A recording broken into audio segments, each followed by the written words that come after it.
Feinte contre Ward. Semaine. Feinte, tire. Ennemi! Pour Kevin Veilleux. Veilleux. Belle montée. Coupe à la plaisir. Veilleux! C'est ça, encore une fois. Il va de la même feinte et cette fois-ci réussit à marquer. Olivier! C'est tiré! Échappé! Dans le gardien, il est C'est quel arrêt d'Étienne Marcoux!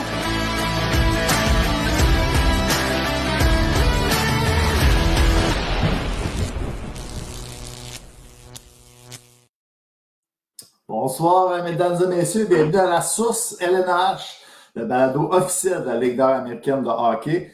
Aujourd'hui, nouvelle saison, bientôt le jeudi qui commence, saison 2023-2024. Dave, comment ça va? Ça va bien, toi? Ah oui, ça va bien. Ça sent le hockey? Ça sent le hockey de la Ligue nord-américaine? Yes. Ouais, c'est le fun. C'est le fun cette année aussi. On a habituellement, ça commence tout d'un coup le vendredi, mais là, on a comme un match d'ouverture officiel qui tombe le jeudi, qui est comme vraiment le premier match de la saison avant que les festivités commencent vendredi. C'est le fun, on va pouvoir parler de ça. Également, notre invité cette semaine, Yann Sauvé, qui justement, on voulait un joueur là, qui va faire partie du match d'ouverture et tout pour nous en parler. Le défenseur des Pétroliers va être avec nous vers 20h ce soir. Puis avant ça, là, on a quand même une grosse première heure de prévu. On va essayer de résumer du mieux qu'on peut là, dans le peu de temps qu'on a, toutes les nouvelles qu'il y a eu cet été, les nouvelles les plus importantes du moins. Puis après ça, on va faire nos prédictions. On va recevoir là, François Riopel puis Maxime Duquette. François Riopel, l'analyste, le descripteur des matchs des Pétroliers, puis Maxime Duquette, l'analyste au match du Cool FM. Et on va s'amuser à faire nos prescriptions. Puis, on va aussi dévoiler là, un petit top 20 des meilleurs joueurs de la Ligue qui a été fait là, dans le fond, là, on a demandé là, l'opinion là, de quelques journalistes, les personnes qui suivent la Ligue. Donc, on a tout... Comme avec un système de pointage ensuite là, qui a été fait pour rassembler les résultats qui a donné un classement. Exact. Donc, pour essayer d'être le plus objectif possible là, dans la chose. Donc, on va pouvoir dévoiler ça, on va pouvoir en débattre également. Donc, beaucoup de fun. Puis après ça, ben, comme je l'ai dit, on va recevoir Yann Sauvé, avec qui on va pouvoir jaser de sa carrière. Quand même une grosse carrière. Un joueur qui a joué dans la Ligue nationale, qui a été repêché en deuxième ronde, puis qui a une belle carrière aussi quelques années là, en passant en Europe après ça avant de revenir au Québec. Donc, pouvoir jaser tout ça avec lui. Puis également jaser avec les fans qui nous écoutent, comme toujours, avec les commentaires dans le chat et tout. Donc, non, ça va être une belle soirée. Puis content d'être de retour. Puis merci à ceux qui vont nous suivre encore une fois. Yes. On pourrait peut-être dire une petite salutation là, aux gens qui sont déjà arrivés. Là, je vois qu'il y a déjà 57 personnes là, qui sont connectées sur notre émission. Et pour commencer peut-être avec les nouvelles, je voulais faire une petite annonce d'intérêt général. Je n'ai pas l'information à propos de Brett Gallant. Je ne sais pas s'il va jouer. J'ai aucune idée. On va laisser les Pétroliers de Laval faire l'annonce.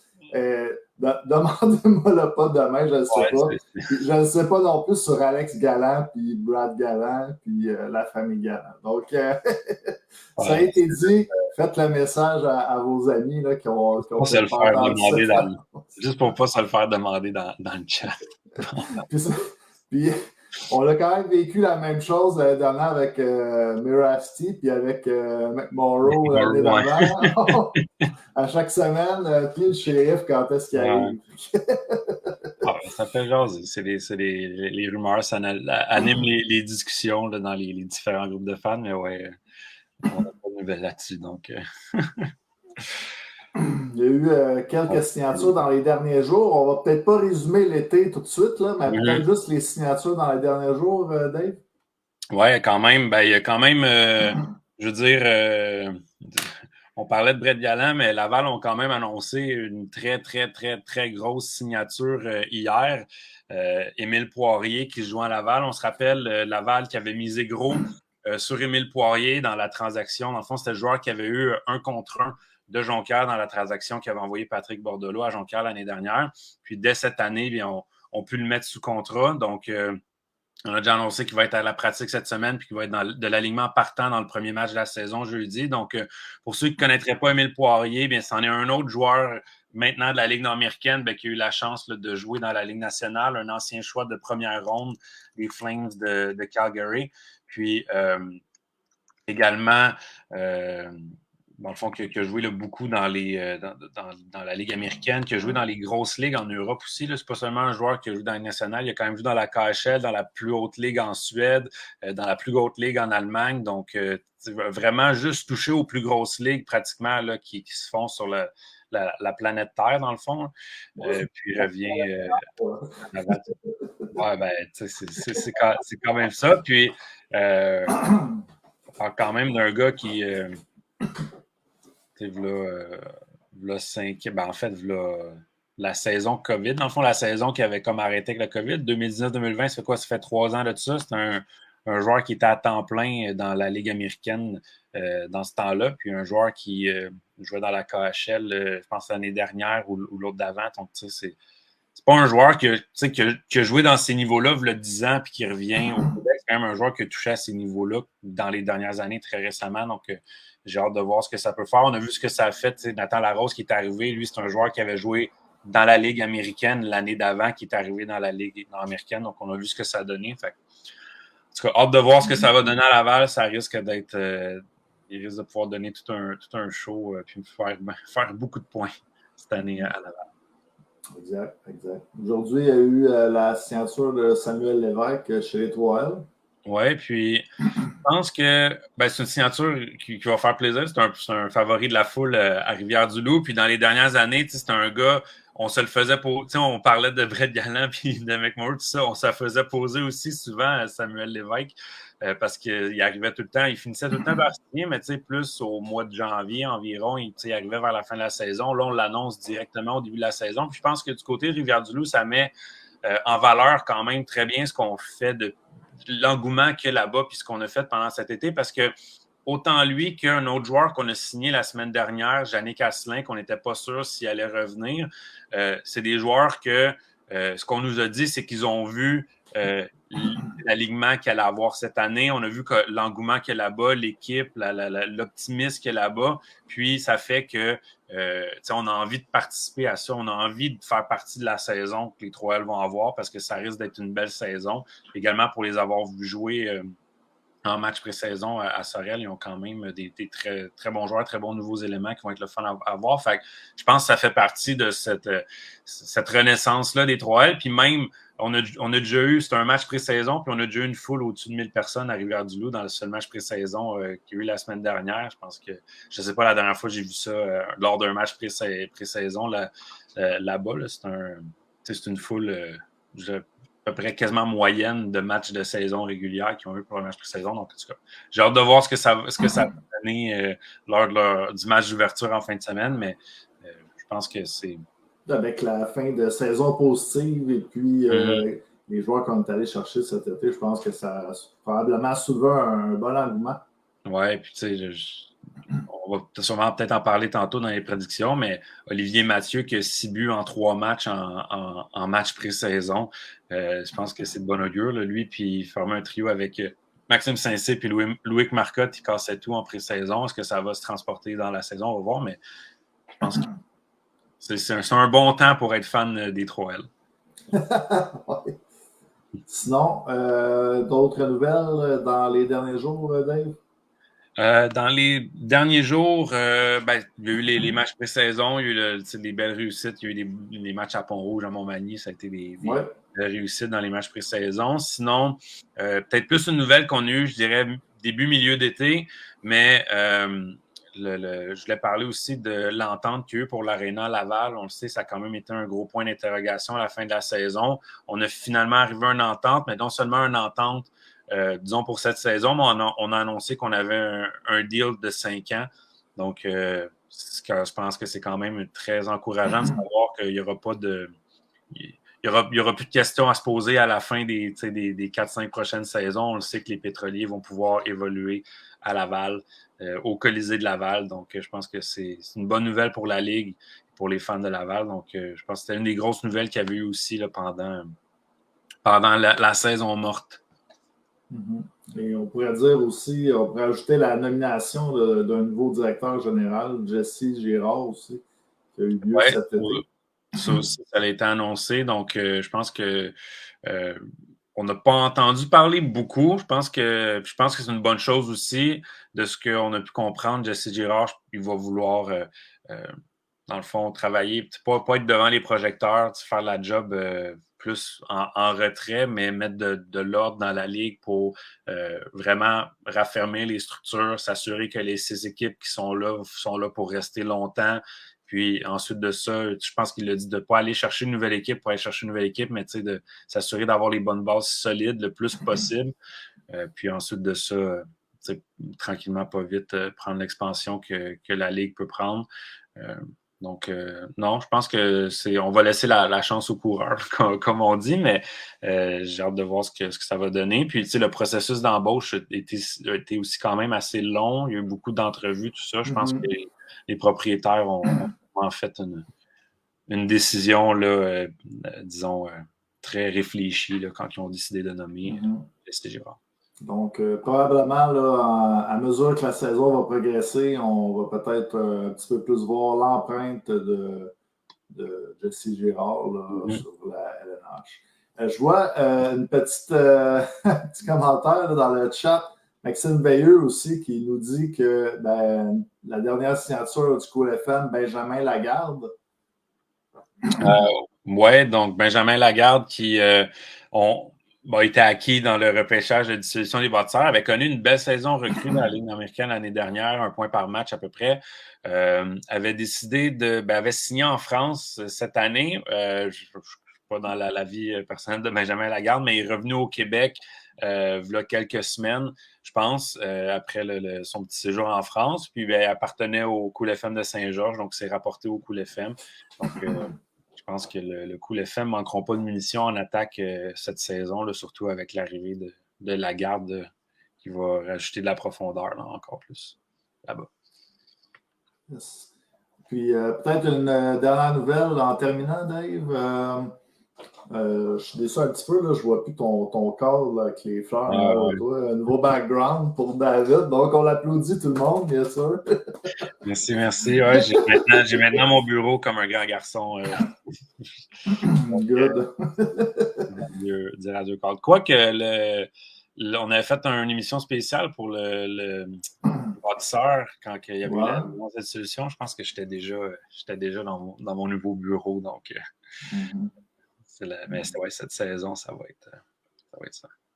Yes. Je vois d'autres signatures défilées qui sont arrivées, peut-être pas dans les derniers jours, mais il y a peut-être une semaine ou deux. On va en parler plus amplement. Dans le fond, on pourrait faire rentrer nos intervenants, Dave. Là, oui, s'ils sont prêts, on va pouvoir rentrer dans les prédictions, le croustillant, voir c'est quoi qui va être à surveiller cette saison. Donc, j'ai eu les petits signes d'approbation. Oui, on est prêts. On y va. Bonsoir, messieurs. Donc, on est avec... On est prêts. François Riopel, descripteur des pétroliers de Laval, qu'il faut dire maintenant, des Nord du Nord. Et Maxime Duquet, qui est analyste au Cool FM de Saint-Georges. Salut, messieurs. Ça va bien, messieurs? Sébastien, David, Maxime, vous allez bien tout le monde? Oui. Ben oui. C'est sûr que ça va bien, ça commence cette semaine, donc ça peut pas mieux aller. Là. Oui. Il y a une fébrilité. Hein? C'est le début de saison comme ça, là, les matchs pré-saison sont finis, on fait les prédictions, c'est toujours le fun. L'automne arrive, mais c'est comme notre printemps un peu. Là. C'est c'est une nouvelle saison qui commence. Là. On prépare la cour, c'est ça. Bon, il y a quelqu'un qui est venu pour faire la piscine, là. Oui, c'est ça, exactement. On saute dans l'eau, donc... Partez le barbecue, la saison commence. Un petit rappel que Yann Sauvé va être avec nous à 20h. Et on va parler les boys, peut-être, on fait notre petit tour là, d'horizon de chaque équipe, peut-être, les nouveaux joueurs, tout ça. Qu'est-ce que vous en pensez? Ben oui. Oui, donc moi, je commencerai le bal avec les champions en titre, tant qu'à faire. Ils ont on les garde pour la fin, Dave. On pourrait faire ça aussi, mais en même temps, je me dis, ils ont mérité l'honneur de commencer, de débuter. Donc, qu'est-ce qui a retenu ton attention, Max, cet été chez le Cool FM, puis à quel genre de saison est-ce que tu t'attends? Ben écoute, c'est sûr que du côté du Cool FM, on n'a pas perdu notre punch à l'attaque, mais pas du tout. T'sais, on a encore les gros canons, on a les Tifus, Lacroix, Verret qui a connu une grosse saison aussi l'année dernière. Francis Paré qui a signé cette année. Évidemment, on ne sait pas combien de matchs qu'il va jouer, mais à chaque fois qu'il va être de l'alignement, ça va juste rendre le Cool FM encore meilleur. Parenthèse est devenu assistant-entraîneur chez le Blizzard Sylvain Saint-François dans la M18. Donc, c'est pour cette raison-là qu'on ne sait pas sa disponibilité pour le moment. Oui, c'est ça. J'ai malheureusement pas fait mes recherches. J'ai pas regardé les calendriers des deux équipes, voir comment ça concordait avec la Ligue nord-américaine. Mais bon, écoute, on va le prendre quand il va être disponible. Ça, il n'y a aucun doute là-dessus. Moi, ce que j'aime beaucoup, et là, c'est là qu'on voit que le repêchage de dissolution des bâtisseurs a été payant pour le Cool FM, parce que on a ajouté Danny Potvin, tu le connais, Dave, là, tu l'as eu à Sorel pendant plusieurs années. Ça va ajouter une belle profondeur, autant offensivement qu'au niveau du grit, parce que du côté du Cool, c'est pas une équipe qui se laissait marcher sur les pieds, mais c'est pas une équipe non plus qui était hyper agressive. Puis l'ajout d'un Potvin qui peut brasser un petit peu plus la cabane, tout en étant également capable de mettre des points sur le tableau une fois de temps en temps, ça va être très, très bon pour le Cool FM. Puis là, la garde aussi qui s'amène, un autre joueur offensif avec le Cool. Là, donc, ça va être encore une fois une des attaques les plus explosives du circuit, ça, il n'y a aucun doute. Là. Puis, sinon, l'information. Merci, Larry. Là, ça, c'est une grosse nouvelle quand même. C'est le fun. Bon, Francis Paré va être là. Il ne sera pas juste là pour le dévoilement de la bannière. Il va être en uniforme. Donc, c'est bon. Puis sinon, comme tu as dit, le retour du noyau qui revient, mais il y a aussi des belles additions qui ont été faites. Là. Il y en a 3 en particulier qui me viennent en tête. Là. Charles Tremblay, Michael Pellerin, puis Connor McCarthy. Dans le fond, lequel de ces joueurs-là, là, on pourrait dire Dylan Labbé ou également. Je m'en allais vers Dylan Labbé. Ça a été une des grosses transactions là, du côté du Cool FM cet été. Bruno Cardoni, qui était devenu un peu le couteau suisse là, du Cool FM, pouvait jouer dans toutes les situations, puis a vraiment bien progressé depuis les 2 dernières saisons. Mais c'est sûr que Dylan Labbé, c'est un défenseur aussi qui peut être très bon là, dans les 2 côtés de la patinoire. J'ai hâte de voir qu'est-ce que ça va donner, mais moi, j'ai hâte aussi de voir à quel point, puisque là, on n'a pas de nouvelle à date de Mathieu Roy, s'il va revenir ou pas. Ça serait une perte là aussi du côté du Cool FM, c'est un peu le pilier. Est-ce qu'on est allé chercher Dylan Labbé un peu, pas pour nécessairement remplacer un gars comme Mathieu Roy, mais peut-être prendre le lead là, de ce défenseur-là qui va être le pilier à la ligne bleue du côté du Cool FM, peut-être.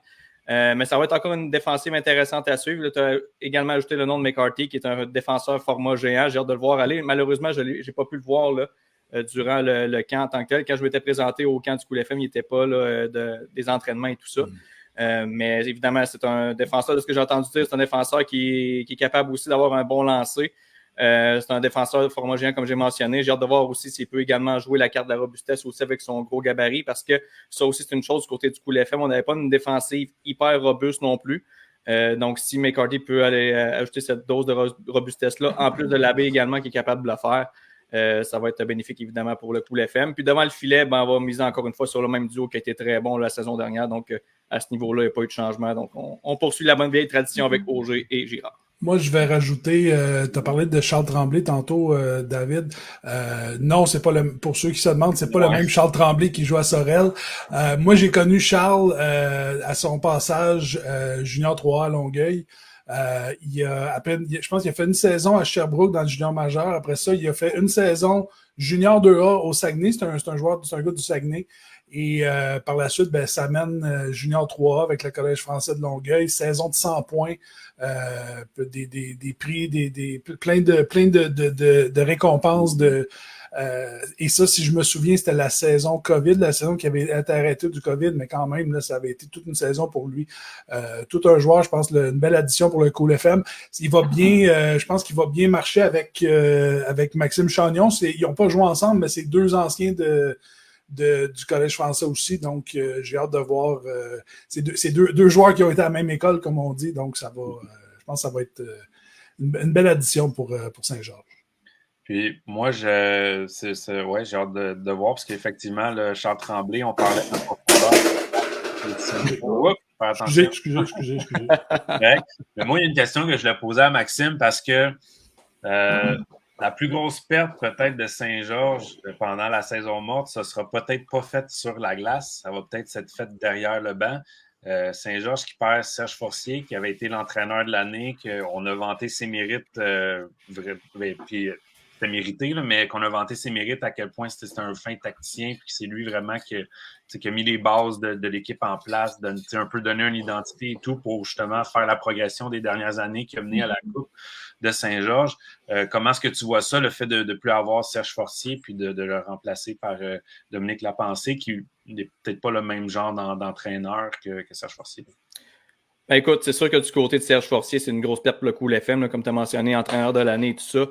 Par contre, quand j'avais été faire un petit tour au camp du Cool FM, je regardais un peu comment Dominique Lapensée agissait et tout ça, puis ça a l'air d'être quand même un player's coach pas mal. Mm-hmm. Les joueurs avaient l'air de bien s'entendre avec lui, donc je pense pas que le Cool FM va être dans le tour avec un Dominique Lapensée, loin de là.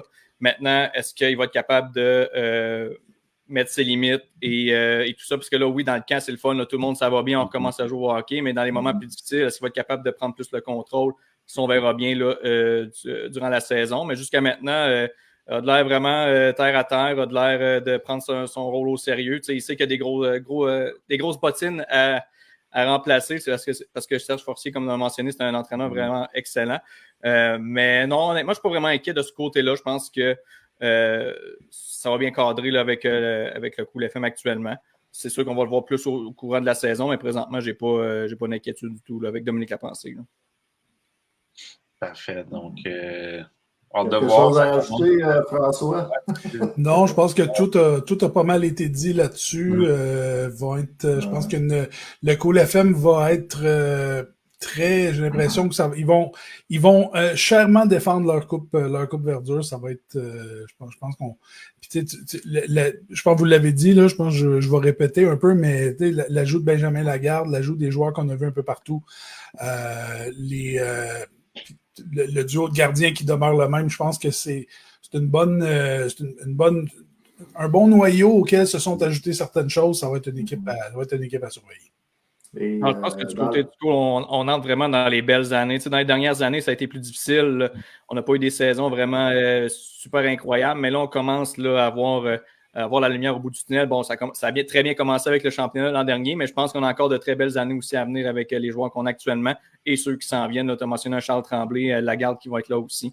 Donc, je pense que du côté du Cool FM, ça va être encore vraiment le fun à suivre cette année, mais pas juste cette année aussi. Ça va être à moyen long terme également là, qu'on va entrer dans une belle séquence. Là.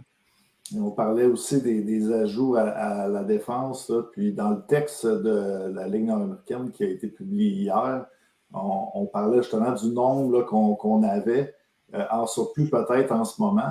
Mais si on se transporte l'année dernière, on était un petit peu dans la même situation. Puis on le sait qu'à la fin de la saison, on a joué à 5 défenseurs parfois.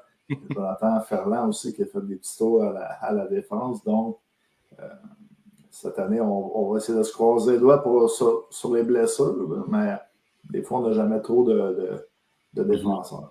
Mais c'est ça qui va être le fun avec le Cool cette année, c'est que si, mettons, un Francis Paré n'est pas là ou s'il y a des blessures et tout ça, on a tellement de profondeur à l'attaque qu'au niveau offensif, je pense pas qu'on va être pénalisé peu importe les matchs, à moins qu'on ait vraiment 15 blessures, mais on ne souhaitera pas ça. Là. Mais on n'a même pas parlé de Frédéric Bergeron qui a eu des bonnes séries aussi l'année dernière. William Breton, c'est peut-être pas le joueur le plus offensif, mais c'est un gars qui se donne sur la glace aussi. Donc, on va avoir une belle rotation à l'attaque s'il y a des absences ou des blessures, ça, il n'y a aucun doute. Là.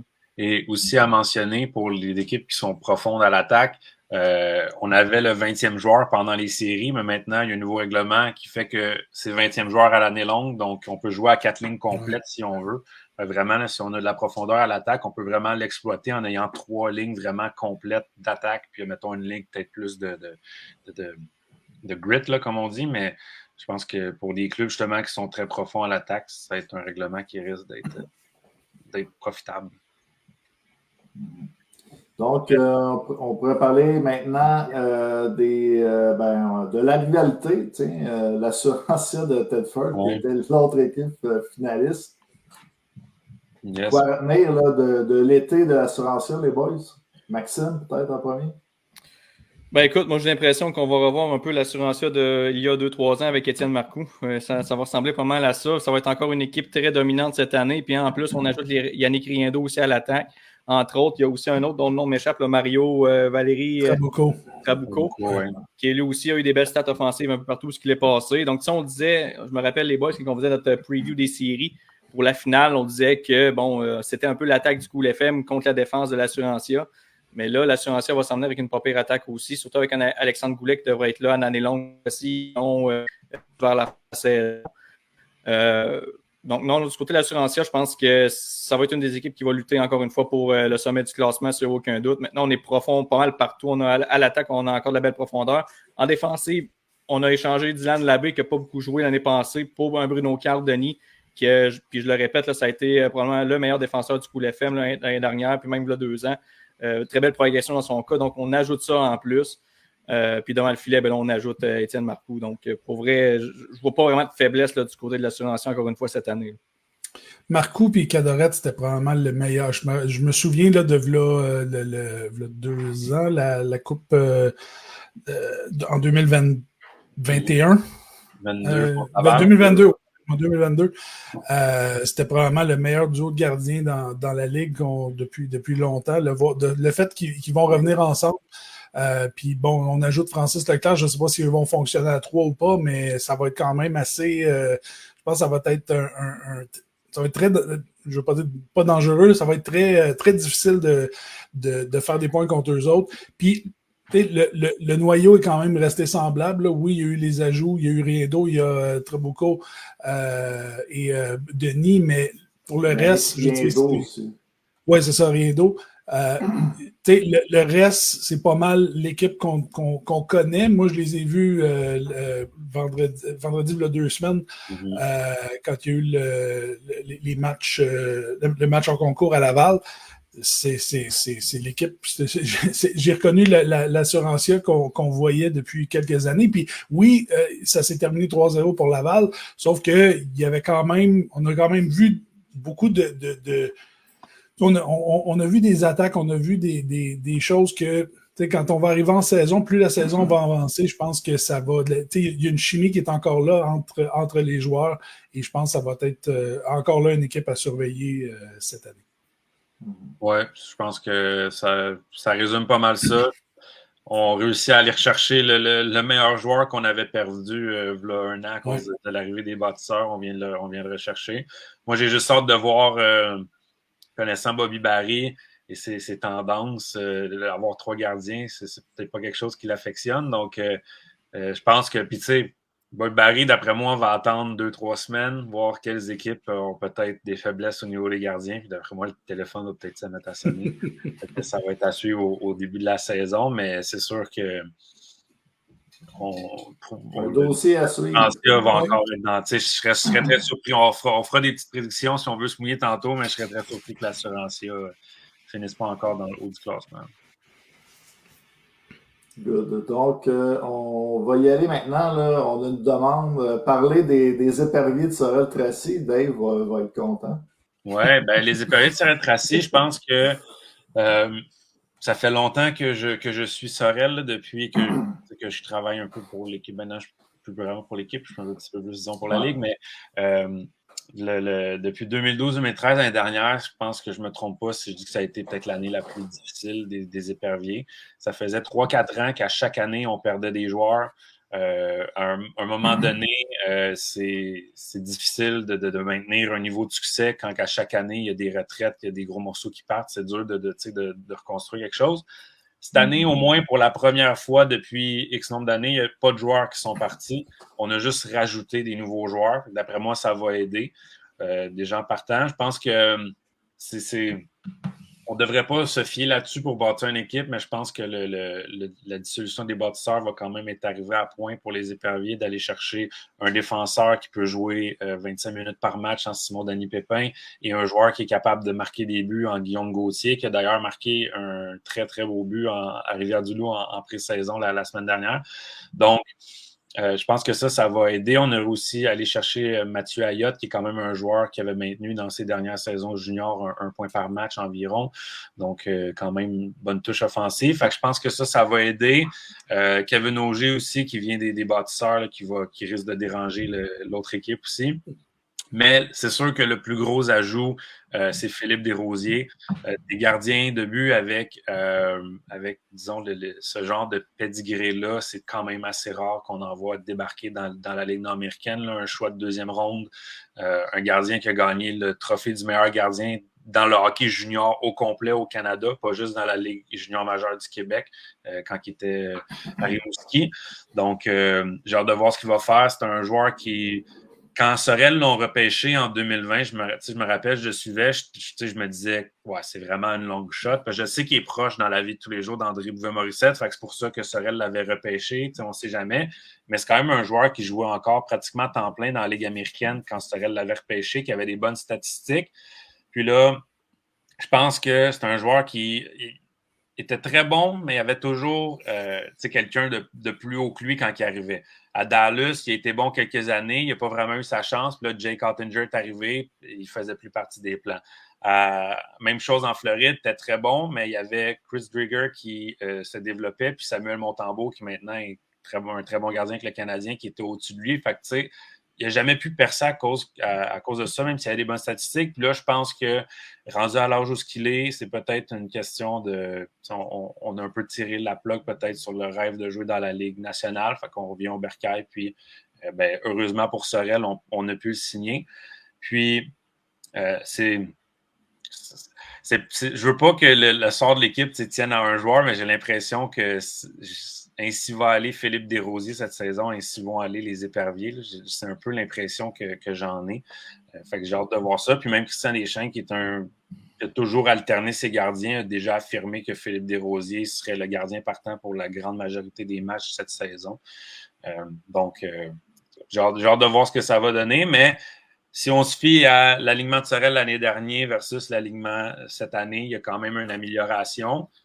Avec la dissolution des bâtisseurs, c'est sûr que toutes les équipes se sont améliorées également. On a tous rajouté des joueurs, mais au moins à ce niveau-là, il risque d'avoir un petit peu plus d'action à Sorel cette saison que l'année dernière, mais ça reste à voir.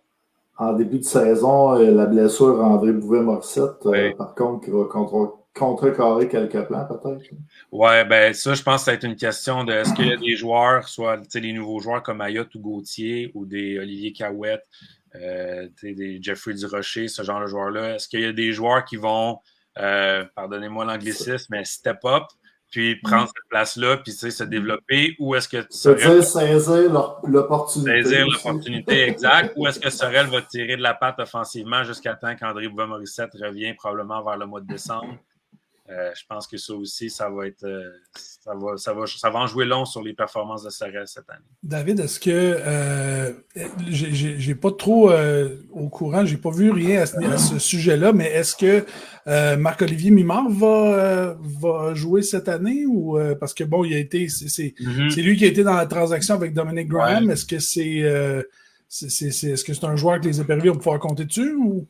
Ben, selon ce que j'entends, puis je veux pas me prononcer sur des choses qui sont pas vraies, mais selon ce que j'entends, il va être un peu dans la même catégorie que il va avoir Mimard, David Bastien et Alexandre Kennel. Ça va tous être des joueurs qui, selon ce que j'entends, devraient jouer avec les éperviers cette saison, mais qui vont être là plus comme remplaçants. Okay. Et ce qui est le fun aussi cette saison, c'est sûr que là, Bouvet-Morissette n'est pas là, mais quand tout le monde va être en santé, l'année dernière, Sorel, on se fie un peu à ce qu'Alexandre Kennel soit dans l'alignement pour avoir une puissance offensive qui a de l'allure.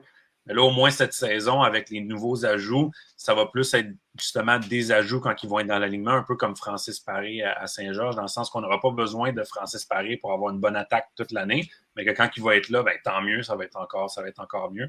Je pense que ça va être un petit peu plus comme ça cette saison avec les Canel, Mimard et autres, mais oui, ça risque d'être des remplaçants de luxe, comme on dit. Il faut quand même pas oublier également là, que dans les dernières séries, Sorel a donné du fil à retordre quand même au Cool FM. Je pense que c'était peut-être la série la plus serrée des trois. Je ne sais pas si vous êtes d'accord avec moi. Ouais, ben c'était tous des matchs, à part, je pense, le dernier match, là, que Saint-Georges était parti avec la victoire en troisième là, assez facilement. Je pense que tous les autres matchs, c'était des matchs pratiquement d'un but dans un filet désert. Fait que oui, c'était quand même serré. Mais ça reste, défensivement, ils ont un très bon système. Est-ce que je peux me permettre de jouer le rôle du méchant à juste 30 secondes? Ah, ben oui. On est là pour ça. Mais c'est juste un peu pour relancer la discussion parce que moi, j'ai comme l'impression que Sorel a beaucoup amélioré ce qui était déjà leur force, mais ils n'ont pas assez amélioré ce qui était leur faiblesse, c'est-à-dire l'attaque. Moi, on repose beaucoup sur l'avenue des nouveaux joueurs. Ça se peut que ce soit des joueurs qui deviennent des joueurs d'un point par match dans le circuit, mais jusqu'à maintenant, je pense que Sorel mise encore beaucoup trop sur un trio en ce moment. Et ça va dépendre justement de qu'est-ce que Ayotte va donner, qu'est-ce que Gauthier va donner par la suite pour voir si effectivement Sorel vont être en mesure de progresser ou pas. Parce que tu sais, on regarde Sorel l'année dernière, c'est l'équipe qui a accordé sa deuxième équipe qui a accordé le moins de buts. Défensivement, ils sont bons. Puis il ajoute un Simon-Denis Pépin, puis il ajoute un Philippe Desrosiers. Fait que la défensive, puis devant le filet, il n'y aura pas de problème. Mais on a eu la deuxième pire attaque aussi l'année dernière. Puis là, on ajoute des joueurs que c'est des nouveaux, mais on ne sait pas encore ce qu'ils vont donner dans le circuit. Fait que, moi, j'ai mes réserves un peu du côté de Sorel. C'est sûr que si Ayotte explose, si Gauthier explose, oui, là, puis en plus, tu mentionnes David avec Kennel quand il va être là. Oui, c'est sûr que Sorel va avoir une très bonne équipe. Mais j'ai comme l'impression qu'il en manque encore offensivement du côté de Sorel. Je pense pas qu'on en a fait assez cet été pour dire qu'on a grandement amélioré l'attaque. Puis pour ces raisons-là, je les vois encore dans le bas du classement, pour eux autres, malheureusement. Ouais. Mais il y a beaucoup de si en attaque à Sorel. Exact. C'est juste ça mon point. Il y a eu des belles révélations l'année passée. Antoine Waked, Olivier Heinz, des joueurs qui ont vraiment percé un peu plus. Je pense qu'eux vont devoir encore plus avoir un apport un peu plus important dans l'attaque des Éperviers s'ils veulent, surtout avec Bouvet-Morissette qui va manquer des matchs en début de saison.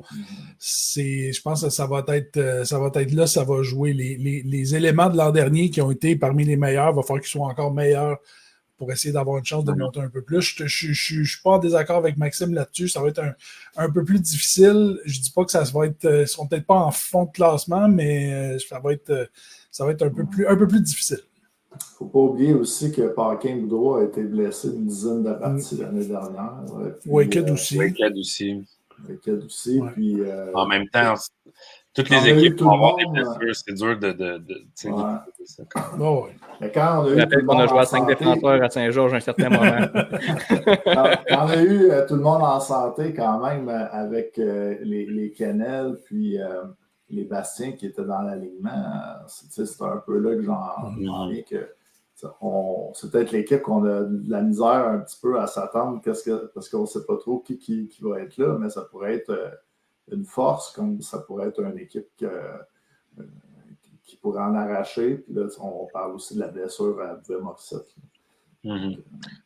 À voir, mais ouais. À voir. Donc, on va y aller avec le temps file quand même, là, puis je voulais qu'on se garde au moins peut-être 10 minutes là, pour notre top 20. Donc, on va passer au Marquis de Jonquière. On va essayer d'aller un petit peu plus vite là, pour les autres équipes. Ouais, ben, je peux commencer avec les Marquis de Jonquière. Ont quand même eu un été intéressant. Eux aussi, c'est une équipe qui faisait appel à beaucoup de vétérans, mais la majorité des vétérans revient.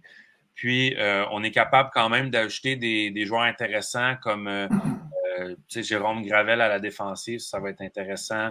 Raphaël Maheu aussi, qui devrait jouer. Là, il va être à la maison, fait que ça va être plus facile pour lui de jouer un grand nombre de matchs. Fait que ça va être intéressant. Nicolas Thibodeau à l'attaque, Alex Labbé, des joueurs aussi qui peuvent être intéressants. Mathieu Newberry qui avait bien fait dans le peu de matchs qu'il avait joué avec le Cool FM il y a 2 ans. Là, devrait être là à temps plein. Donc, j'ai hâte de voir ce que ça va donner. Je pense que ça va être une équipe qui va toujours être dans le coup. Je dirais que on n'est peut-être pas du côté de Jonquière, on n'est peut-être pas l'équipe qui va être la meilleure dans rien, mais on va être bon dans tout. Il y a une bonne défensive, il y a un bon punch à l'attaque. Les gardiens, ça devrait être bon si on suit aux performances de Samson et de Ruby l'année dernière. Je pense que c'est une équipe qui va justement va pouvoir gagner chaque match, va toujours être dedans. Donc, je m'attends à ce que ça soit un petit peu une saison similaire à l'an dernier. Puis je pense que derrière le banc, j'ai hâte de voir ce que Louis Tremblay va faire parce que s'il y a un joueur qui, je pense, peut inculquer la culture des Marquis à cette équipe-là, puis motiver les joueurs, d'après moi, c'est un excellent choix. Bob Desjardins avait dit qu'on avait un peu préparé Dominique Lapensée pour qu'il soit entraîneur-chef des Marquis, mais que Louis Tremblay, c'était tout le temps un joueur qui gardait proche. Il posait tant de questions. Ça te tenterait pas de venir derrière le banc et tout ça. Puis là, cette année, ça va être la bonne. Puis Louis Tremblay, c'est les Marquis tatoués sur le cœur quand il jouait là comme joueur. Fait que je pense que ça risque d'aider. D'après moi, les Marquis devraient quand même connaître une bonne saison. On est quand même un club complet. Ça. Si on parle des ajouts aussi, là, Marc-André Tourigny, Zachary Gravel, Donald Brashear aussi dans les dernières semaines. Mais ça, c'est... Thibodeau. Marc-André Tourigny aussi, je ne l'ai pas mentionné, mais on parle quand même... il est tout le temps dans les top 5 pointeurs de la Ligue, sinon il n'est jamais bien loin, Marc-André Tourigny. Ça aussi, c'est quand même un très, très gros ajout. Ouais. Puis je pense que, tu as parlé de Donald Brashear, c'est drôle, hein, l'an dernier, quand on a fait le show de début de saison, j'avais parlé qu'il allait manquer peut-être cet élément un peu plus intimidateur que... il allait manquer au marqué l'élément un peu plus intimidateur que les Malouins amenaient quand ils sont partis à Sorel. Là, on a été chercher Bordelot l'an dernier, on a Brashear, il y a Poulain qui va être là, Chris Cloutier qui va être là. Ça commence à être fatigant un peu pour les autres équipes. Donc, Desmarais aussi qui est annoncé. Oui, Desmarais aussi, oui. Puis tu sais, l'ajout après ça d'autres joueurs, Matthew Newberry qui déjà 5 points en 3 matchs, là, en match, ça vaut des matchs en concours, mais Newberry, puis je veux dire, c'en est un autre Newberry que j'ai vu dans le Junior 3A, là, qui en 2019, là, avec la Coupe Napa du Titan de Princeville, là, ça a été un des meilleurs joueurs de la Ligue cette année-là. Donc, c'est tous des ajouts comme ça. Je pense que ils vont être à surveiller. Je ne dis pas qu'ils vont être dans le haut classement Jonquière, mais je pense qu'ils vont être... Ils vont déranger un peu. Comme on dit, ils vont être fatigants là, un peu dans le... Ils vont mêler les cartes, c'est le terme que je cherchais. Si tu mentionnes Matthew Newberry, c'est un marqueur. Il va être là pour marquer les buts. La preuve en marquer. C'est vraiment un gars qui a le compas dans l'œil. Il a marqué 2 buts vendredi dernier dans le dernier match pré-saison contre Thetford. C'était contre Étienne Marcoux, un début, puis c'était vraiment un tir parfait. Là, c'était pas auto-rentrant et tout. Puis j'étais quand même impressionné de la dégaine qu'il y avait eu. Donc, je pense qu'il va être très bon, Matthew Newberry. Il pourrait s'en surprendre plusieurs. Yes.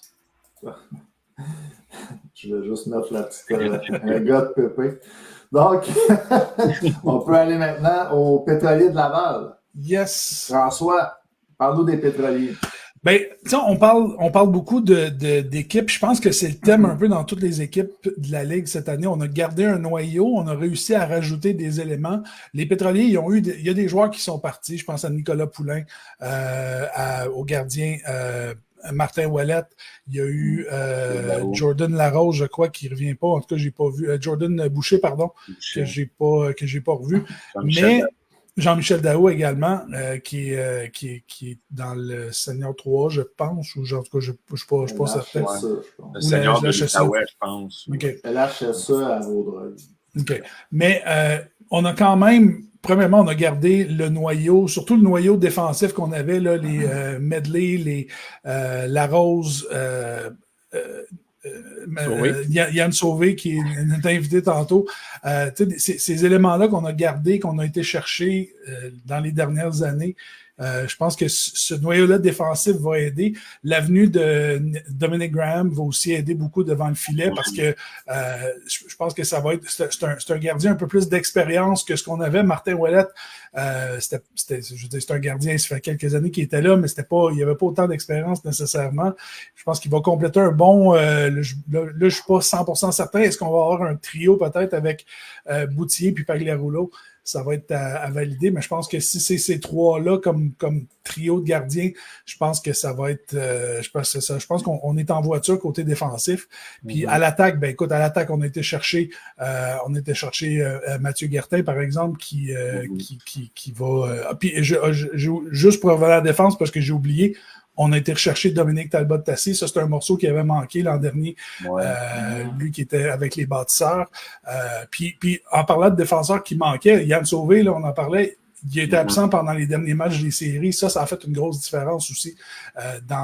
Puis j'enlève rien au Cool FM, là. Ils ont complètement mérité la série. Mais je pense que c'est un morceau qui manquait. Ça paraissait qu'il n'était pas là en défensive. Puis je pense que ça va être le fait qu'il soit de retour. Puis je l'ai vu dans le match pré-saison. En grande forme, Yann, je pense que ça va être une belle... ça va être un bon noyau défensif. Puis à l'attaque, ben écoute, on a gardé à peu près les mêmes on a rajouté, comme je dis, certains éléments, mais je pense que le noyau reste là du côté des pétroliers. Puis je pense que, il y a quand même un vent de renouveau un peu à Laval, nouveau coach, nouveau directeur général. C'est Lucien Paquette est là, mais c'est quand même plus confirmé dans son rôle. Daniel Gauthier comme entraîneur-chef qui va amener, c'est pas le même style d'entraîneur que Pierre Pelletier, donc il va peut-être avoir des façons de faire différentes un peu. Je pense que ça va être... puis tout je pense que toute l'incertitude qu'il y a eu en fin de saison l'an dernier, je pense que là, on a mis ça de côté, on est bien installé. Il va y avoir des nouveaux chandails, il va y avoir des nouveaux... Bon, je pense que ça va être... nouvelle ère. J'ai hâte je les ai pas vus moi non plus encore, j'ai hâte de les voir. Il est parti sur des bonnes bases, en tout cas. Oui, mais tu as raison, Seb, je pense qu'il y a des bonnes bases, puis je pense que ça va être je pense, encore une fois, Laval va être à surveiller cette année. Ouais. Puis je dis pas ça juste parce que je suis descripteur des matchs. Là, je veux dire, de ce que je vois, je regarde l'alignement là, qu'on avait durant les matchs hors concours. Puis je pense que ça va être une équipe à surveiller. Ouais. Puis, ça peut te rassurer, François, je les vois top 3 aussi dans la ligue. Fait que t'es pas le seul à croire.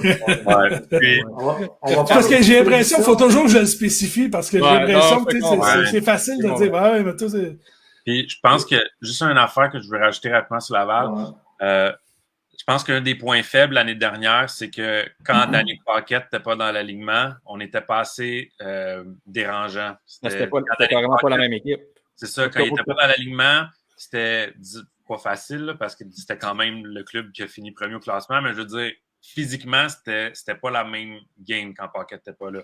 Fait que si Paquette est là, dans le fond, on a joué 22 matchs en saison régulière, plus 2 en série là, sur 6. Si Paquette est là, plus de matchs, mettons la majorité des matchs, ça fait une grosse différence. Puis là, même s'il y a des absents, ben là, on rajoute un Guertin qui est fatigant, un Carrier qui est très solide, un Bussière qui, lui aussi, c'est le genre de joueur que, tu sais, faut pas trop... si tu le cherches, tu vas le trouver. Puis un Danick Kagao, justement, avec le 20e joueur, qui va peut-être avoir la chance de jouer un petit peu plus souvent. Il était laissé de côté quelques fois. Un Jonathan Joannette aussi qui va être là probablement toute la saison. Donc, tu sais... Puis on a oublié, David, la nouvelle acquisition, la nouvelle signature, Émile Poirier. Merci à Marco dans le chat qui vient de nous le dire. Là, Émile Poirier aussi là, qui va nous amener beaucoup de je pense qu'il va amener un petit plus à l'attaque là, comme ça. C'est ça. Ben, je pense que ça ne sera plus la même. Même si on va espérer du côté de Laval que Danny Paquette joue 36 matchs sur 36, mais même s'il y a des absents, l'équipe va être. Ça ne sera pas la même équipe pareil. Elle va être une équipe quand même très physique, même s'il manque quelques joueurs. Oui, mais je pense que ça va être juste d'être. Ça a été probablement un des problèmes des Pétroliers l'an dernier, de façon générale, là, pas juste de Danick Pocket, mais de façon générale, peut-être juste essayer de rester plus discipliné pour essayer de se garder un peu plus dans le match puis de se concentrer, parce que par moment, l'an dernier, j'avais l'impression que quand il commençait à avoir une suspension ou deux, j'ai l'impression que c'était plus la même équipe, on était un peu déconcentrés, on était un peu sortis de notre match. Je pense que d'essayer de rester un peu plus en dehors de la liste des suspensions, là, ça va probablement aider un peu plus à rester focus sur l'objectif au final. Mais ça c'est le danger d'avoir une équipe avec des joueurs qui jouent sur la ligne comme ça. On a plusieurs quand même du côté des Pétroliers. Ouais. Oui, c'est fatigant, c'est intimidant, mais quand on traverse la ligne, malheureusement, on a vu qu'est-ce que ça a fait du côté de Laval. Les suspensions qui ont fait mal à cette équipe-là. Mais si ces joueurs-là peuvent rester sur la ligne, Laval, c'est une équipe qui est tout le temps fatigante à jouer contre. Là. Puis ça va être encore le cas cette année. Puis en plus, on ajoute aussi, comme vous avez mentionné, Émile Poirier, que c'est un autre joueur aussi qui, oui, va être capable de mettre des points sur le tableau. Mais je l'avais vu jouer junior avec les Olympiques dans le temps, puis c'était pas le fun d'aller dans le coin avec ce joueur-là. C'était pas le fun d'être devant le filet puis de se passer le gant en face avec lui. C'était pas le fun. Fait que cette année, ça va être un autre élément de robustesse qui va s'ajouter là, du côté de Laval, puis il va falloir que les autres équipes soient prêtes pour ça. On va aller, messieurs, au 3L parce que le temps avance et qu'on a un petit top 20 aussi à parler. Donc, et notre invité est dans la salle d'attente présentement. Donc, on le salue. Ben ouais, on va... Parlons des 3L, messieurs. Ouais, ben les 3L, tu sais, j'en ai parlé un petit peu en entrée de jeu là, quand on parlait de la signature de Samuel Lévesque et Yannick Asselin, ces deux joueurs-là ont décidé de revenir cette année parce qu'il y a tant d'engouement à Rivière-du-Loup. Vraiment, Rivière-du-Loup, cette année, c'est dur à faire une prédiction sur eux parce qu'il y a vraiment beaucoup de nouveaux. Mais quand je regarde là, les joueurs qu'on a achetés à la défensive, tu sais, Mathieu Coderre-Gagnon, Tristan Pomerleau, Félix Boivin, Olivier Desjardins qui va être là à temps plein. En plus des joueurs de l'année passée, les recrues comme Crevier-Morin et Samuel Thibault. Anthony Damour qui va prendre du galon aussi. Michael qui revient.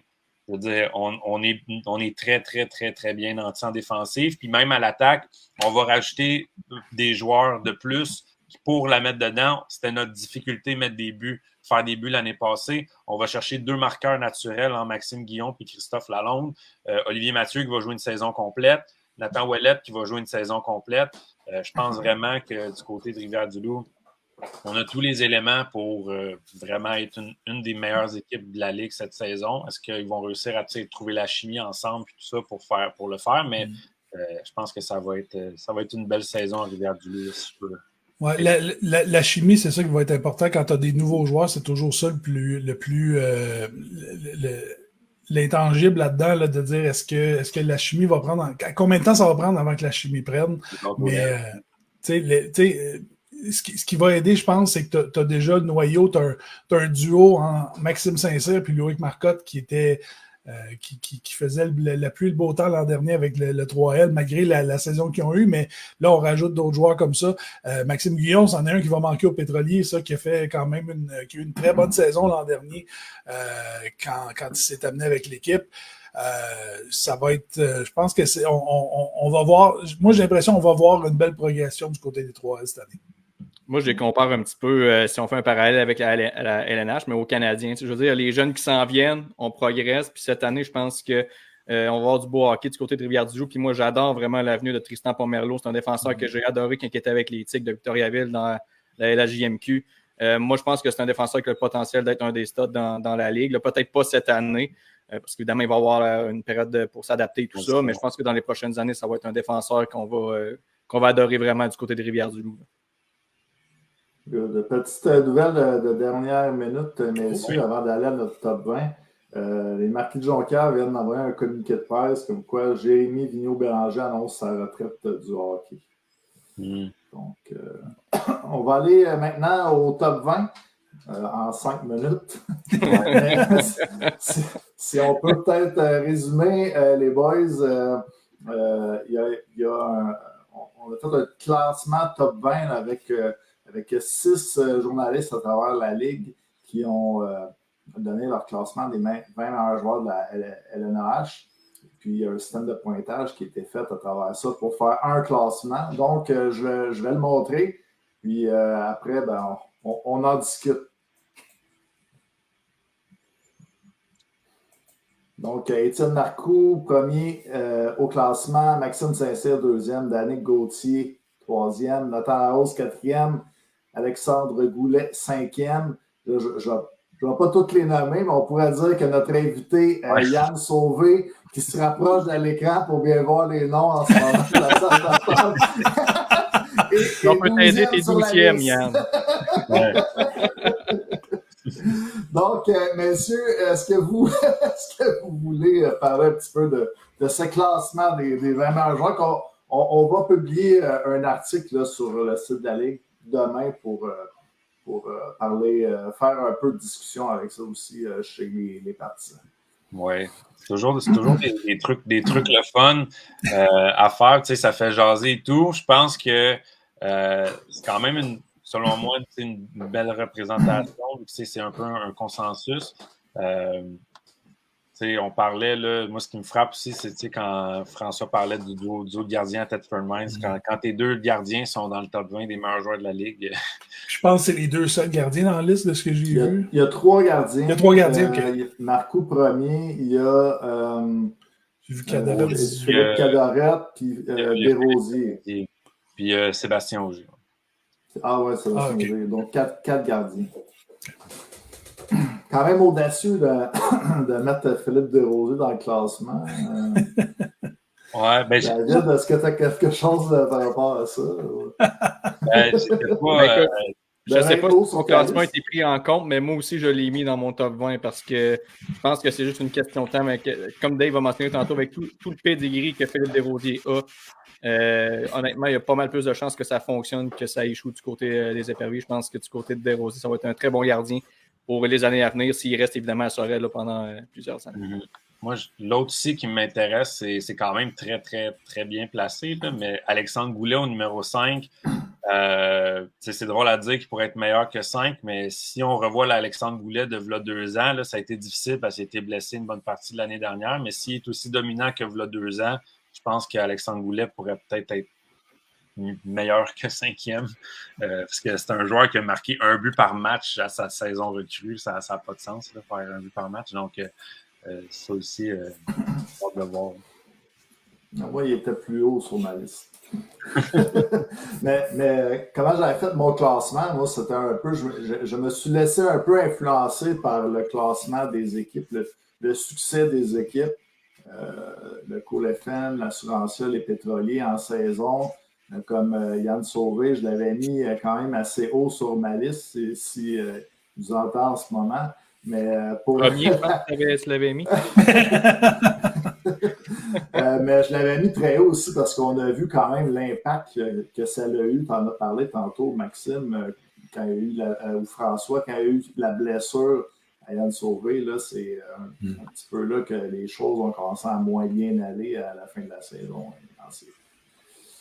Donc, il y avait beaucoup de joueurs aussi de l'assurance. Ça fait plusieurs années là, que l'équipe c'est l'équipe qui accorde le moins de buts. Donc, assurément, j'avais mis aussi les 2 gardiens, Auger et...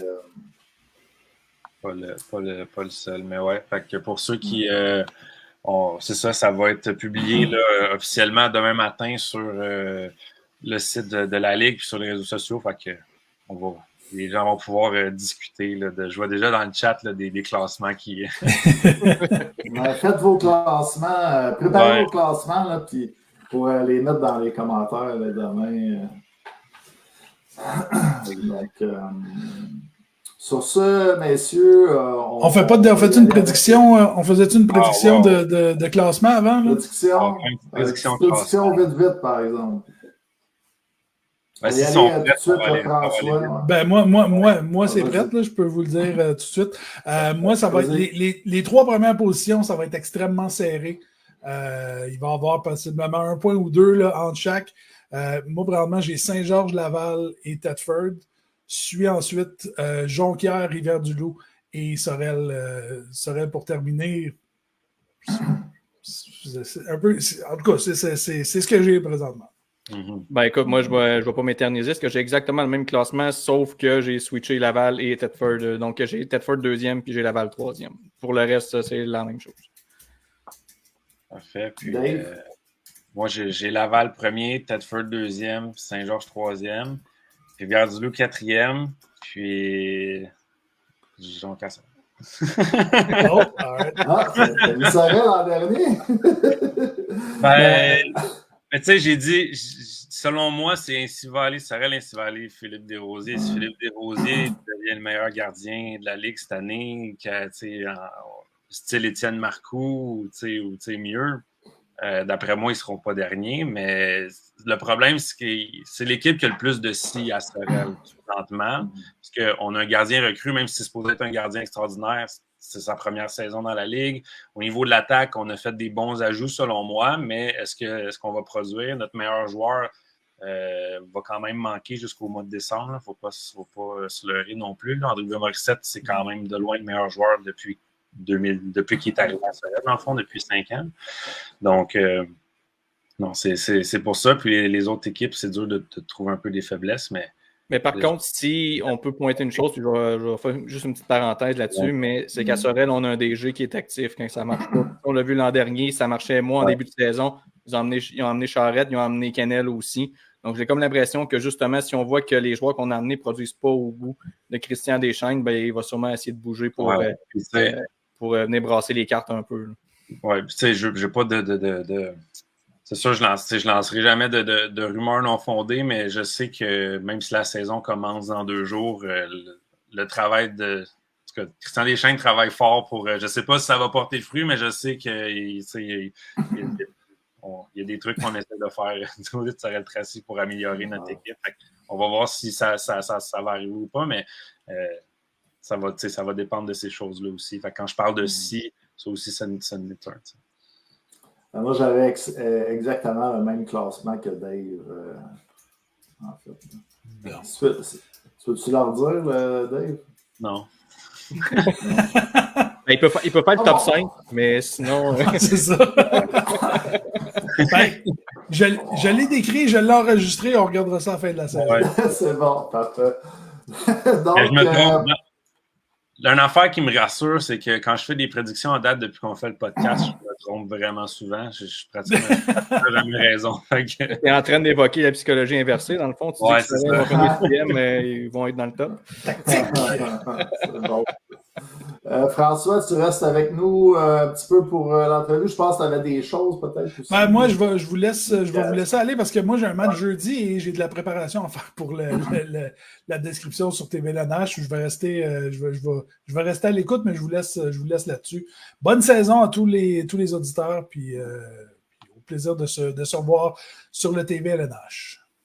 Yes. Maxime, as-tu un petit message à dire toi aussi à quitter? Ben écoute, tout simplement, bonne saison. Enfin, le hockey de retour. Puis amusez-vous bien. Puis nous, on va s'amuser sur la web diffusion TV LNH comme à chaque année. Donc, voilà. On a hâte de vous écouter sur la TV LNH, messieurs. On va vous souhaiter une bonne saison à vous aussi. Yes, sir. Yes, merci. Vous autres aussi. Merci d'être venus ce soir. Un plaisir. N'importe quand. hâte de vous voir à Laval et Saint-Georges. Yes. Bye bye. Salut là. Donc, on y va, Dave, avec notre invité, Yann Sauvé. Oui, ancien. Ceux qui ne connaîtraient pas Yann Sauvé, déjà 12e meilleur joueur de la Ligue nord-américaine selon les votes, mais surtout ancien choix de 2e ronde des Canucks de Vancouver qui a joué justement dans les nationales avec les Canucks, un des défenseurs étoiles à Laval. Yann, salut, ça va bien? Yes, ça va toi? Oui, merci d'avoir ton intro. Merci d'avoir accepté notre invitation là, pour commencer. Ouais, ça fait plaisir. Merci de l'avoir repoussé un peu là, pour que je puisse coucher la trolley ici. Là. T'as combien d'enfants? 7, 8? Non, j'en ai 3, mais un de bientôt 4 mois. Fait que disons que ça va. C'est le temps. Vous me payez dans mon temps de repos. Là, fait que c'est parfait. Es-tu capable, Yann, de juste mettre ton sel sur le côté horizontal? On va mieux le voir. Oh. Ah, parfait. C'est bon, parfait. On le voit bien. Là. Parfait. Donc, si on commence ça léger, Yann, là, comment a été ton été? Qu'est-ce qui s'est passé de bon? L'été était bon. Honnêtement, ça a été pas mal familial. Ça faisait, j'ai été blessé en fin de saison, fait que je me suis mis un peu à l'entraînement de bonne heure. Tout ça, avec la job et la famille et tout. Fait que, non, bel été, passé en famille, puis du beau temps. Puis j'ai bientôt hâte là, que la saison commence jeudi, là, fait que ça va être bon de se remettre dedans. Là. Ouais, sans dire blessure, la blessure est où? Haut du corps, bas du corps, mais est-ce que tout est réglé de ce côté-là? Oui. C'était vraiment, c'était une blessure que je pouvais pas jouer avec. Là. Sinon, je l'aurais joué avec. J'aurais trouvé un moyen de le faire taper mais il fallait que je me fasse opérer. Fait que ça a été une décision un peu plate, mais en même temps, fallait, je pense, aussi à moi-même, puis à la saison prochaine. Là, fait que... Parlant de la saison prochaine, ça commence jeudi. Laval, c'est quand même le retour du noyau, mais il y a quand même beaucoup de nouveautés. Là. Le deal avec l'Arena, c'est réglé. Nouveau logo, nouveau chandail. Je ne sais pas si toi, tu as eu la chance de voir les nouveaux chandails ou ça va être jeudi. Ben, sûrement, ça va être... j'ai vu le nouveau logo. Pour vrai, puis je tiens à féliciter Lucien et Pierre qui ont probablement tout donné là, pendant l'été pour garder le club et tout. Fait que good job à ces deux-là. Puis, pour nous, Laval, le reste Laval, là, c'est extrêmement le fun de jouer là-bas. Les fans, les connaissez, ils sont derrière nous à toutes les games. Puis, c'est vraiment le fun de jouer là. C'est sûr, c'est différent que j'avais jamais vécu jouer dans un aréna comme ça. Mais aussitôt que tu t'habitues un peu à tout, c'est magnifique là, d'avoir ces fans dans l'arrière de nous. Ouais. J'avais une question, j'avais préparé, mais vu que tu es dans le sujet un peu. Pour faire une parenthèse, j'ai entendu parler que les bancs proches des bancs de pénalité sont déjà réservés là, pour le match de jeudi. Je pense qu'il y a du monde qui prévoit arriver environ 3 heures d'avance pour être sûr d'être. Ah ouais, mais ça va être le fun là.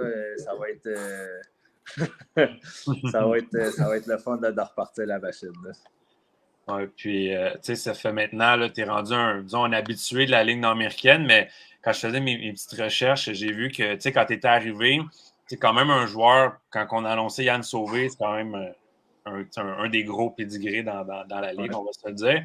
Quand tu es arrivé, ton premier match, c'était à Sorel. Ouais. C'était un match que, dans le fond, je me rappelle, le match a commencé, c'était 2 batailles au face-off en partant. Ouais. Donc, est-ce que quand tu étais sur le banc, as-tu eu un petit moment de Colin, qu'est-ce que je fais ici? Ou est-ce que. Je pense que c'était la première game que Derek Parker venait aussi. Je pense que c'était lui qui s'était battu. Mais là, c'est sûr que moi, quand je suis revenu de la France, je ne m'étais pas entraîné, là, c'était fini pour moi. Je revenais de l'Europe pour la famille, puis prendre ma retraite et tout. Puis, en tout cas, fait que je me suis retrouvé à Laval, puis je ne m'étais pas techniquement entraîné là, pour être prêt là, pour la saison. Fait que quand au premier match à Sorel, ça part 2 batailles, puis je suis comme oh shit, il va falloir que je me remette dedans vite. Puis, parce que de plus en plus, j'ai commencé à jouer de mieux en mieux que je me sentais. Fait que après ça, la machine a reparti, puis.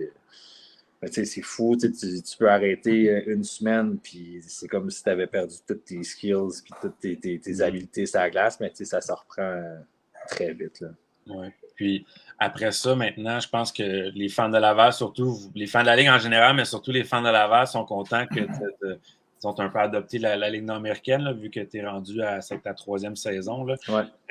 Je voulais savoir un peu, qu'est-ce qui a fait justement que ça a réussi à t'accrocher puis que tu joues encore dans notre ligue présentement? Là. C'est quoi qui a fait?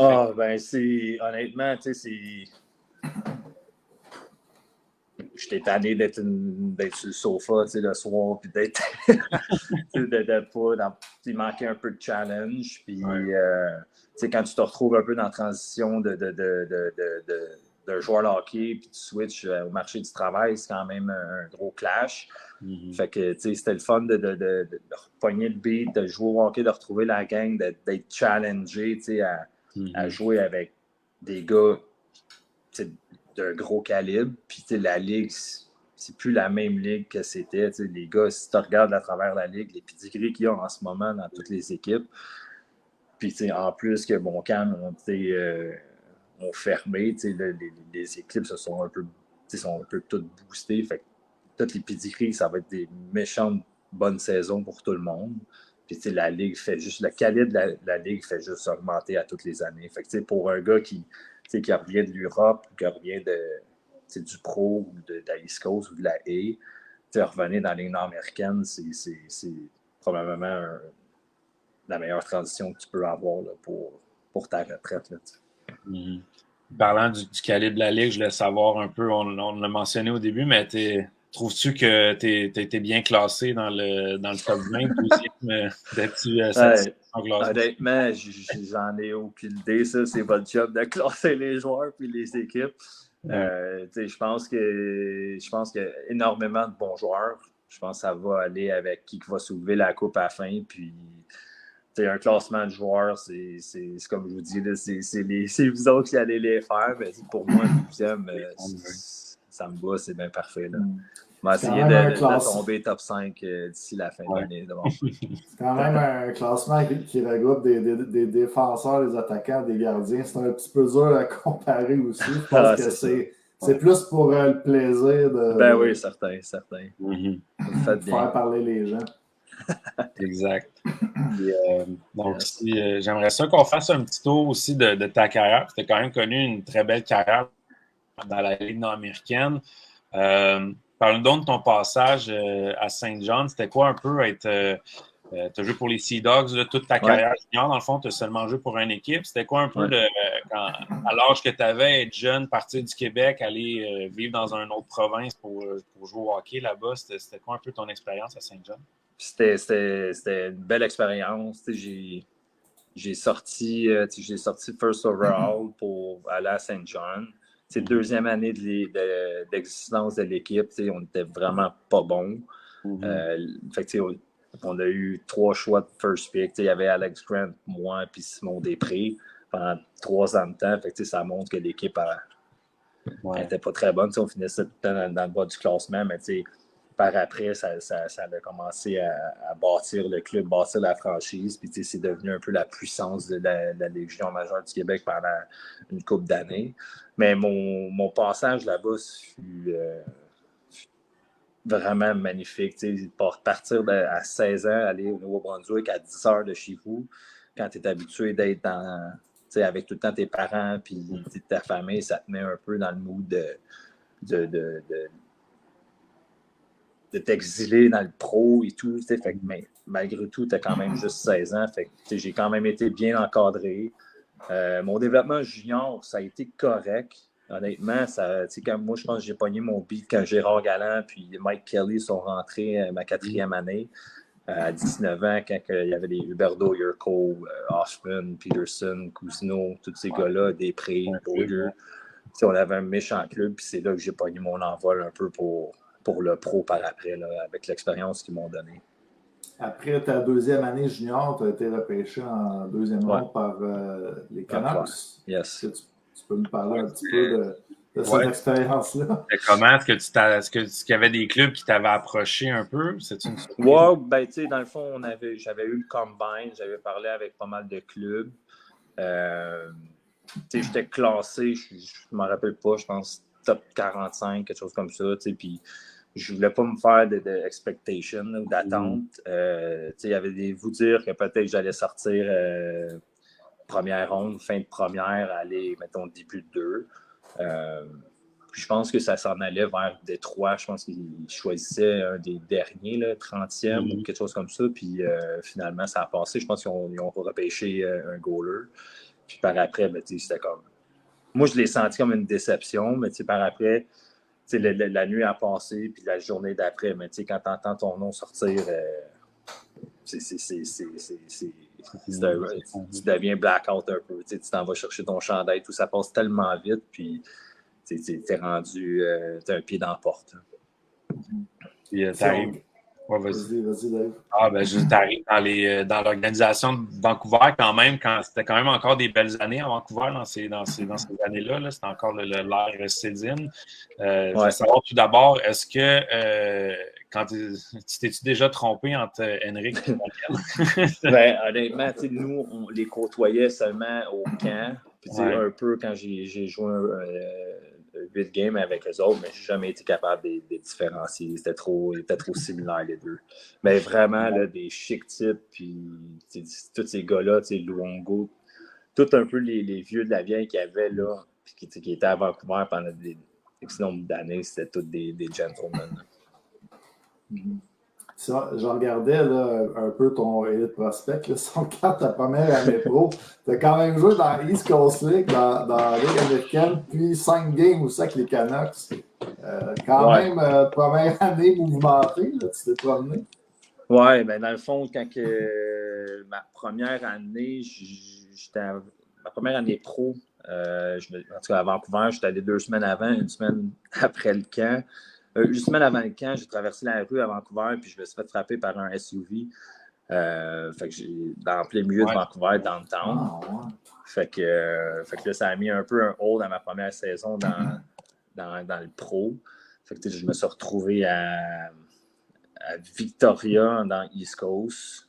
Par après, j'ai pogné un mois et demi pour récupérer de ma commotion. Puis c'était dans le temps que Marc Savard était revenu trop de bonheur, puis il avait chuté à cause de la commotion. Fait que j'avais décidé de vraiment prendre mon temps, puis de revenir sans symptômes. Puis, en tout cas, je me suis retrouvé à Victoria, puis j'étais comme, man, qu'est-ce que je fais ici? Puis il y avait comme une discussion, peut-être que j'allais retourner junior, parce que c'était la grosse année de Saint John, ou que je restais dans le pro pour continuer dans le pro, mais finalement, eux Saint-Jean sont allés chercher Eric Gélina. Moi, j'ai resté dans le pro, puis j'étais comme, si je sais pas qu'est-ce que ça va donner. Je suis pogné dans la East Coast, puis la East Coast, c'est un grind. Là, c'est plus que.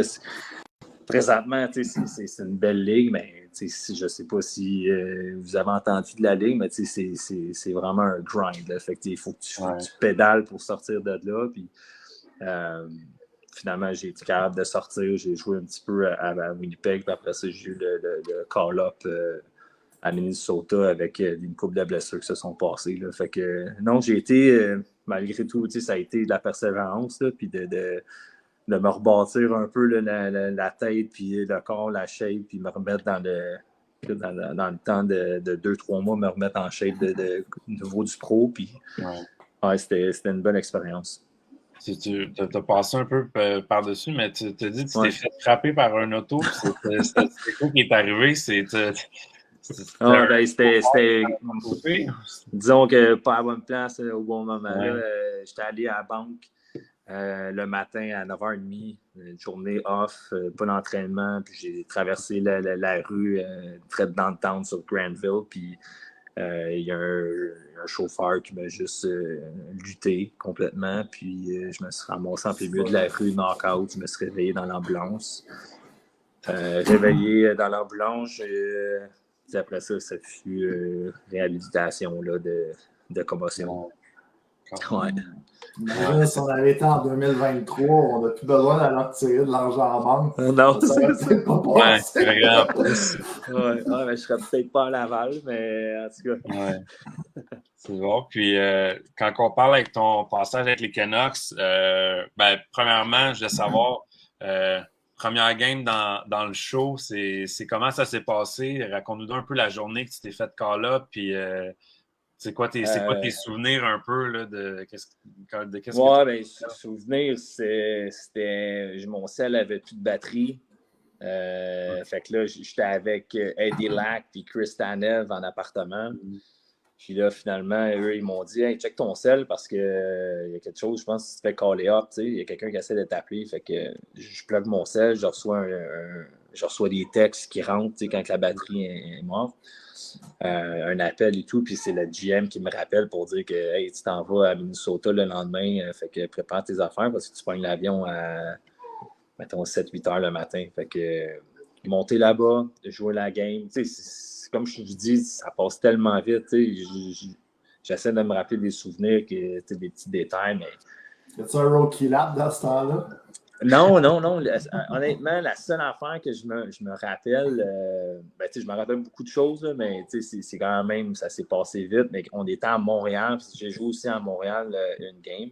Puis c'était dans le temps que ça allait pas bien pour Vancouver. Puis là, Burroughs, avant le warm-up, il dit OK, pas de casse. On est à Montréal. Là. Fait que, moi, c'est ma 4e game dans la Ligue nationale. Je suis comme, Chris, t'es pas sérieux. Je vais pas embarquer podcast. Puis là, finalement, podcast à Montréal pendant le warm-up. Puis là, tout le monde se promène. C'est quand même impressionnant. Là, le Centre Bell, tu joues contre les Canadiens. Man, t'as podcast. Là, tout le monde va vite. Tout le monde t'entend les pucks. Ils passent à côté de ta tête et tout. Puis, c'était vraiment une belle expérience de hockey. Puis, y a-tu des joueurs, dans le fond, dans les matchs que tu as joués dans le national, y en a-tu des joueurs là, que tu te rappelles que tu as eu une séquence contre eux puis que t'as bien paru ou de quelque chose qui t'a marqué, peut-être que tu t'es fait avoir aussi par je pense que la plus... J'ai pas une séquence en tant que telle, mais le plus gros gap qu'il y a entre... D'après moi, la Ligue nationale, mettons, les gars, tu peux pas les échapper. Quand, mettons, tu te batailles dans le coin en tant que défenseur, tu peux pas l'échapper puis t'en aller au but. Là. Les gars, ils font juste tout pour se rendre au but avant toi. Puis, les gars sont tellement forts. Tu n'as pas de place à faire une erreur, sinon, tout de suite, est en arrière du but. Fait que... Non, j'ai pas vraiment de séquence en tant que telle où est-ce que j'ai mal paru. Peut-être que vous allez pouvoir en trouver sur des vidéos, là, mais j'ai pas... tu sais, m'a dit, tous les gars qui sont là, ils ont tous une job à faire. Ils sont tous tough, soit sont durs à jouer contre, soit c'est des skill guys, tu sais, mais ils sont tous bons, tu sais, ils sont pas...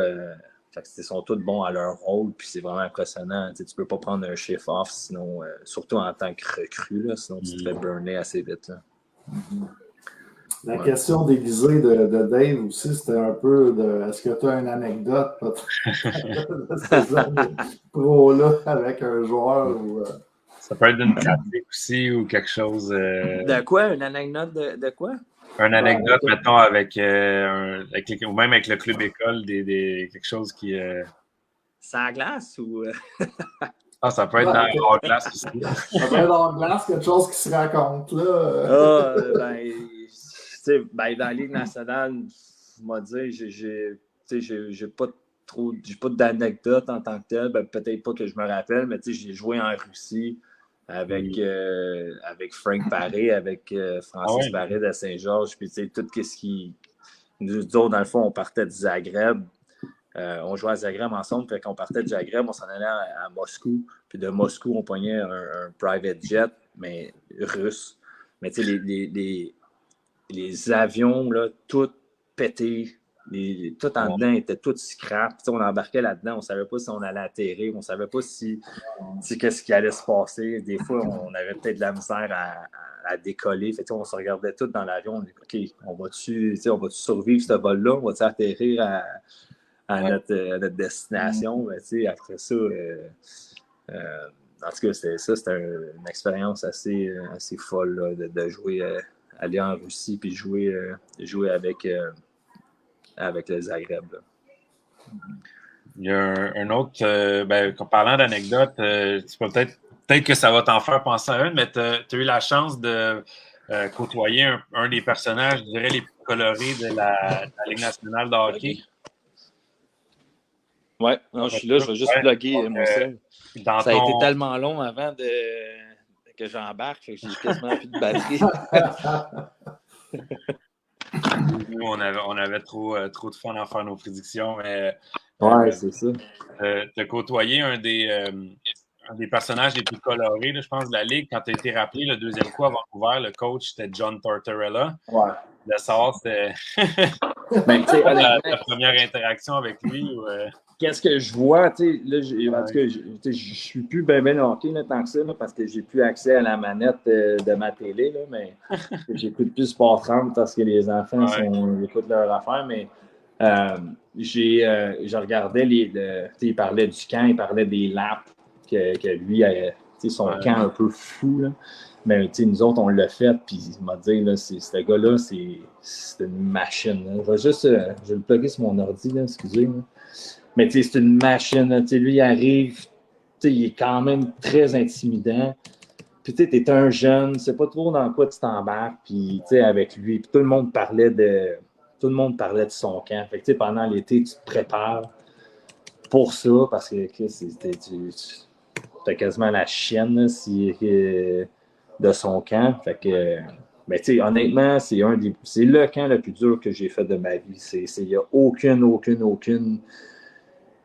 Tu vas piouquer, il n'arrêtera même pas le drill si tu continues, mon homme, parce que t'es ici pour être en forme. Fait que let's go. Puis, les poubelles sur la glace.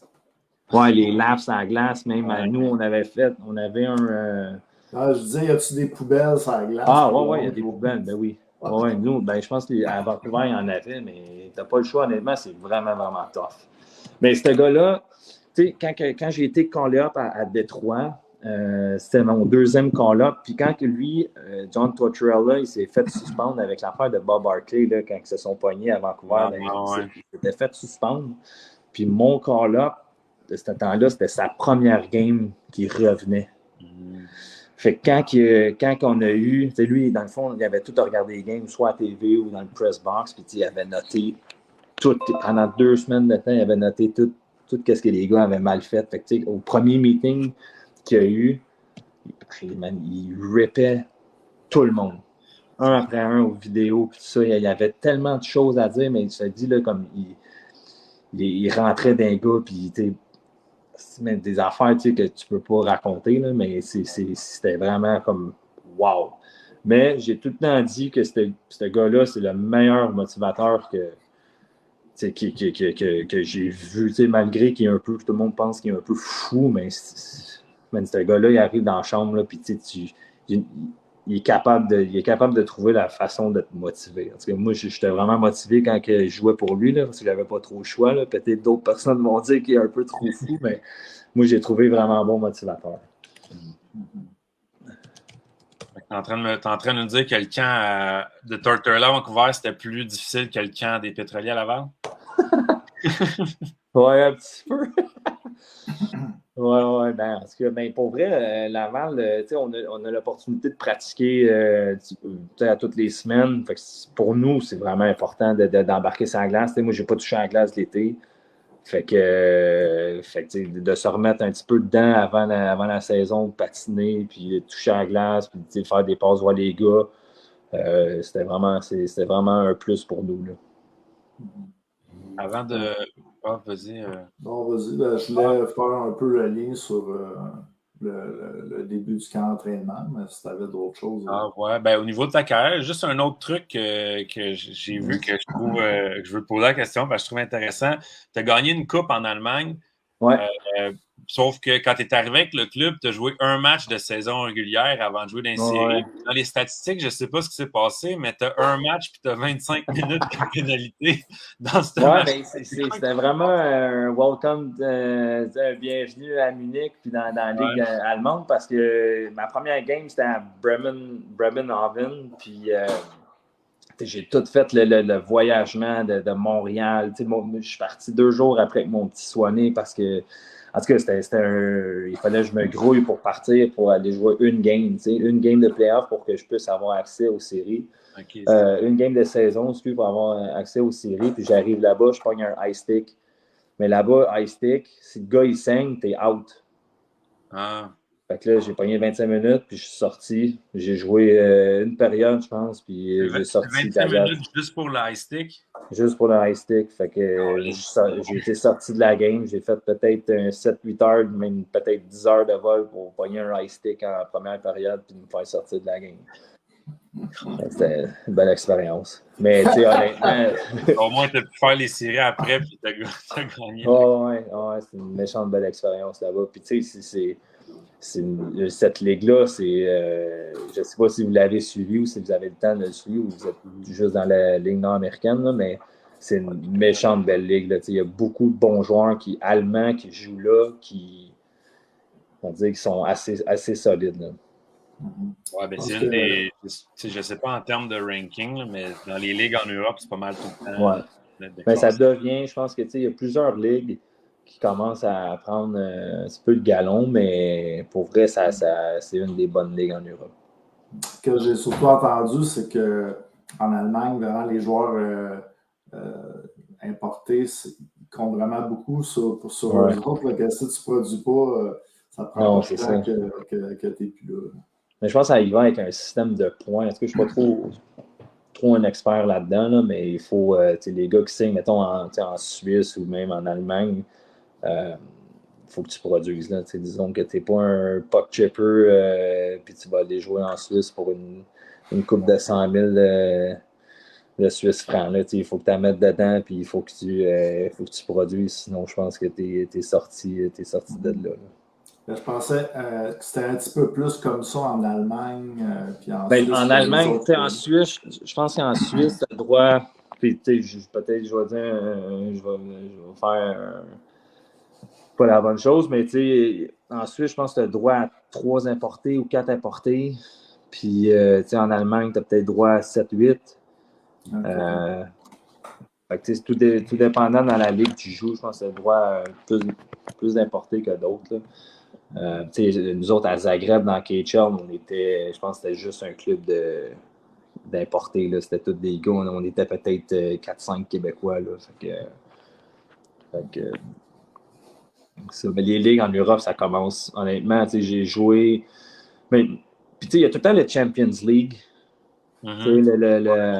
La grosse coupe. Là. Puis, moi, on jouait à Nottingham avec Raph Bussière. Puis, on avait pogné des méchants gros clubs. On avait pogné des gros clubs de la Tchèque. On avait pogné des clubs Berne. On était capable de les battre. Fait que, le gap, c'est sûr que c'est pas une saison complète, là, mais le gap de, mettons, une game, le calibre, il est là. Je pense que mais les ligues, mettons, les tops équipes dans les plus petites ligues vont être capables de compétitionner, mettons, contre le middle pack des grosses ligues. Mais sur une saison complète, peut-être pas, mais le calibre des équipes en Europe là, est pas mal bien. Je voulais qu'on parle un petit peu du camp d'entraînement. Tu as parlé un peu justement là, que tu n'avais pas patiné nécessairement beaucoup pendant l'été, puis tu t'es servi un peu de ça justement le camp d'entraînement, les matchs pré-saison pour te remettre dedans, un petit peu tes coéquipiers probablement aussi, mais des nouveaux visages dans l'équipe des Pétroliers cette année, puis justement tu as dit un nom, là, Raphaël Bussière, là, qui a déjà été ton coéquipier, qui est maintenant ton coéquipier avec les Pétroliers. Ouais. Mais l'ambiance là, dans la chambre à Laval, de se revoir tout le monde, là, c'était un peu comment là, au retour? Pour vrai, l'ambiance à Laval est écœurante. Là. On est tous... moi, ça fait 3 ans que je suis là. Ça va faire 3 ans que je côtoie la plupart des gars qui sont là. Mais quand il y a des nouveaux, les nouveaux qui arrivent, ils se mettent tous super bien. Puis, sûrement la plupart des nouveaux qui arrivent, ben, je les connais tous. Là, on a passé tellement de temps dans le hockey. Mettons, Carrier, j'ai déjà soit joué contre ou joué avec. Boss, j'ai joué avec. Après ça, c'est qui des nouveaux. Ouais, as-tu déjà joué contre Émile? Ouais, Émile. Ouais, c'est vrai, Émile. J'ai joué à Stockton avec un peu. Fait que, les gars arrivent. On se connaît tous, l'ambiance est super le fun, mais ça reste que c'est une ligue très compétitive, puis il faut se présenter à toutes les games. Oui, c'est semi-pro, mais c'est sérieux. Là. Fait que quand t'arrives en pratique... C'est professionnel. Oui, c'est professionnel. Exact. Exactement. Puis il y a un autre changement à Laval, un nouveau coach, Daniel Gauthier. Est-ce que c'était quelqu'un que tu connaissais un peu d'avance? C'est la première fois que tu l'as rencontré? Puis c'est quoi tes impressions du nouveau coach? Non, j'ai jamais. Ben, moi, j'ai joué avec son gars, Danick, à Saint John là, pendant 3 ans. Mm-hmm. Je connais son gars, mais son père, Dan, j'ai jamais côtoyé avant. Mais honnêtement, il a de l'air d'un excellent coach, très bon motivateur. Puis j'ai juste des bonnes choses à dire là, présentement sur lui. Même LP aussi, l'assistant coach, est vraiment mentalement le thinking de la game. Il va amener une autre facette à Laval, peut-être qu'il nous manquait.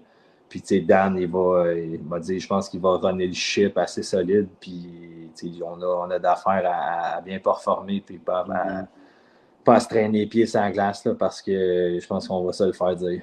Ouais, je pense qu'il était. Je l'ai vu cet été. Il jouait un tournoi avec Danick de roller hockey, justement. Puis pour son âge, pour un gars dans le début cinquantaine, il est quand même très en forme, je pense. Ouais, on va dire, il est assez bâti aussi. Puis il a joué du gros hockey aussi. Là. Je suis allé voir un peu. Il a joué en Autriche, il a joué en Suisse. Dans le junior, on va dire, il a fait c'est un esti de joueur là, de hockey. Fait que c'est le fun d'avoir un coach qui a joué la game, puis en plus, il a joué dans la Ligue nord-américaine. Puis, il connaît la game, il connaît un peu le grind que c'est la Ligue nord-américaine, pour ne pas se cacher que c'est un grind au niveau de la vie familiale, la vie de travail, puis de mixer in les pratiques, les games, puis d'arriver à 6-7 heures le matin pour être sur la glace avec son gars à 8 heures à Saint-Polycarpe. Fait que c'est vraiment, vraiment un grind, mais on va dire c'est le fun. Là. Si tu as un coach qui comprend tout ça puis que tu as besoin à un moment donné hey, il me semble que je suis en train de péter aux frettes, là, mais peut-être que lui, il va comprendre qu'il peut-être prend off mercredi. Ben justement, ça m'amène vers ma prochaine question, d'avoir un entraîneur justement qui a déjà joué dans la Ligue nord-américaine. Est-ce que vous avez l'impression que l'entraîneur peut vous comprendre un petit peu plus là, que vous avez aussi dans votre vie de tous les jours et ces affaires-là? Ah, mais honnêtement, j'ose espérer. Puis qu'est-ce que j'ai entendu de Dom Tassi puis Raph, il comprend très bien puis c'est un des meetings qu'on a eu aussi avec lui. Tout le monde le comprend. Lui, il comprend que on est. Oui, c'est professionnel, là, comme tu dis, Seb. Là. Mais, sur papier et officiellement, c'est professionnel. Légalement, c'est professionnel. T'es encore professionnel. T'es pas sur le pro, Yann. On arrive, puis on a travaillé toute la journée. Ou, c'est pas comme une vie. Une vie pro où est-ce que tu as le temps de faire un nap avant ta game. Là. Fait que, il faut quand même le quick around, il est très, très rapide. Puis il sort de la job, il met tes patins, puis va te faire geler dans le coin pendant 60 minutes, là, puis essayer d'en mettre 4-5 dedans. Mais c'est un grind. Mais c'est ça qui est le fun, c'est de se challenger entre nous, puis de bâtir un club assez solide pour gagner la coupe. Là. J'avais une question aussi, si on parle un peu des matchs. Premier match jeudi contre les Superviers, grosse rivalité contre Sorel. À quoi est-ce que tu t'attends là, du match pour les fans qui vont venir vous voir jeudi? Ouais, je vais te dire, je pense que ça va être, c'est le game opener à Laval. Les fans vont être dedans. Nous, on va être prêts. Puis, je pense que Sorel, ils vont être prêts aussi. Fait que, ça va être un méchant bon match de hockey. Puis, je pense que Sorel se sont améliorés aussi cette année. Ils ont un gros club. Nous autres, on a un gros club. Puis, ça va être un excellent match. Là. Je pense que ça n'a pas manqué jeudi au Colisée de Laval. J'allais te demander justement, peut-être en terminant, si tu peux faire un petit message là, sur la saison aux partisans de Laval. Ben, honnêtement, partisans de Laval, venez en grand nombre jeudi au Colisée de Laval contre Sorel. Non, mais pour vrai, on va avoir un excellent club cette année. Ça va être le fun. Ça fait 3 ans que je suis là. J'ai fait une finale contre Thetford. L'année passée, j'ai été blessé. C'est le temps là, c'est le temps d'aller chercher, de se préparer pour les playoffs, puis d'être la meilleure équipe des playoffs, puis soulever la coupe. Puis, l'équipe est dans la fenêtre en ce moment. Comment? Comme on dit, l'équipe est dans la fenêtre. Ouais. Non, c'est ça. Tout le monde fait les playoffs, on s'entend, là, mais ça va être le club qui va être le plus prêt à être dans les playoffs. Comme que Saint-Georges, ils l'ont prouvé toute l'année. Là, dans la fin de l'année, ils ont bâti un sacré club, puis dans les playoffs, mais ils étaient inébranlables. Puis ils sont allés chercher la coupe contre Thetford, qui c'est une machine. Fait que je pense que cette année, encore une fois, ça va être une ligue très relevée. Puis toutes les équipes, ils ont une shot, il faut juste être prête au bon moment, puis de performer au bon moment, puis c'est ça qu'on va faire cette année. Pas le choix. Parfait. Donc, pour terminer aussi, je vais faire un petit questionnaire en rafale pour les fans qui nous écoutent, qui en apprennent peut-être un petit peu plus sur Yann Sauvé. Donc, première chose qui te vient en tête, là, tu réponds là-dessus. Donc, je voulais savoir, numéro à Laval, numéro 92, est-ce qu'il y a une raison pour laquelle tu as choisi ce numéro-là? Dans le fond, c'était le 22, mon chiffre, mon numéro, c'était la date de fête de mon gars. Mais là, ma fille est née, fait que elle est née le 9 octobre, puis mon gars il est né le 22 février, fait que là, j'étais allé chercher le 9. Ça me tentait pas d'aller chercher le 29 parce que je trouvais ça un peu poche, mais j'étais allé chercher le 92 pour aller chercher un des chiffres de mes enfants. Là, vu que tu as 3 enfants, est-ce que tu vas le dernier, je sais pas, je vais le mettre sur mon bâton, je pense. OK. Parfait. Ton idole au hockey, ou le joueur là, quand tu étais petit? Raymond Bourque. Raymond Bourque. Ouais. Ton athlète préféré en dehors du hockey, si t'en as un? Athlète préféré? Man. Je te dirais... il y en a tellement, mais ouais, je pense qu'on regarde tous des Sidney Crosby, tous les gars qui sont... C'est des machines de hockey, là. Ouais, Sidney Crosby, peut-être. As-tu une routine d'avant match ou des petites superstitions quand tu arrives à l'aréna? Avant, j'étais un peu fou là-dessus, là, mais je me suis calmé pendant les années d'expérience, là, parce qu'avant, j'étais vraiment rituel, puis routine, puis là, ça me jouait dans la tête des fois. Puis... Ouais. Mais non, là, c'est juste... je suis rendu à 33 ans, fait qu'il faut que je me stretch, puis il faut que je fasse une activation à cette heure. Fait que c'est vraiment juste de me préparer pas mal à toutes les games. Puis tu sais, je pense que s'il y a une game qui va pas bien, je vais changer un peu ma manière de faire. Là. Ton coéquipier à Laval qui te fait le plus rire?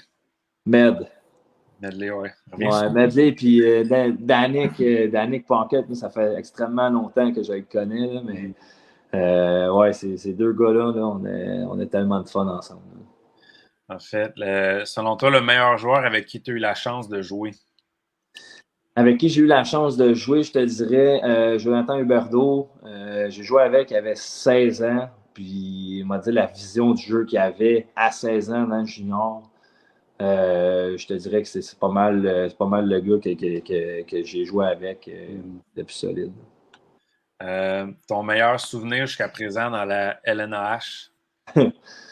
Meilleur souvenir dans la LNAH quand j'ai signé à Laval. Quand tu as signé, as-tu eu un cadeau, une surprise? Non, juste... non. Une anecdote là-dessus? Un cadeau, une surprise, non, juste ben du temps de glace. OK. C'est dans le contrat. Comment? C'est dans le contrat. Non, juste dans le ben du temps de glace. Ton repas préféré? Repas préféré, tout ce que ma femme cuisine. Ta côté, on T'étais bien mieux de répondre ça avec le petit des mains puis le biberon puis tout, puis ça fait 2 heures qu'elle est en train d'en prendre soin. Ouais, ça t'en reste pas long. Ton film préféré? Mon film préféré, Miracle. Miracle. Puis si tu peux aller voir un artiste en show, ce serait qui? J'étais un artiste Dom Paquette. Dom Paquette. Un humoriste, c'est rare qu'on ait des humoristes, c'est bon. Ouais, il est bon dans le pocket. Good. Fait que merci beaucoup. Merci de t'avoir prêté au jeu, d'être venu. Ouais, mais ça fait plaisir. Ta conjointe de Bon. t'avoir prêté à nous là, pour l'entrevue. Puis je te souhaite beaucoup de succès cette saison. Je te souhaite également là, de surtout rester en santé. Ouais, mais merci. Puis continuer avec le podcast, pour vrai, c'est le fun. Puis ça fait une belle visibilité là, à la Ligue. De pouvoir voir des joueurs puis en parler. Je pense que la Ligue tient juste à être connue de plus en plus. Puis c'est une petite ligue au Québec. Le calibre est là. Fait que vous faites une excellente job là, pour la visibilité de cette ligue-là. Fait que good job à vous autres. Merci beaucoup. C'est gentil. C'est bon. Fait que d'habitude, Diffus, il est là, non? Avec vous autres? Ouais, il vient de temps en temps. Il vient faire son tour. Mais là, il est rendu avec un enfant. Disons qu'il est plus là à temps partiel. C'est bon. C'est vous direz un beau bonjour de ma part. Je l'ai côtoyé un peu, là, mais je pensais qu'elle allait être là ce soir. Je suis déçu. On va y faire le message. C'est bon. Bonne soirée, les boys. Merci beaucoup à vous autres. Merci d'être venu, puis bonne saison à toi, Yann. Yes, merci beaucoup. Salut. Ciao. Ciao.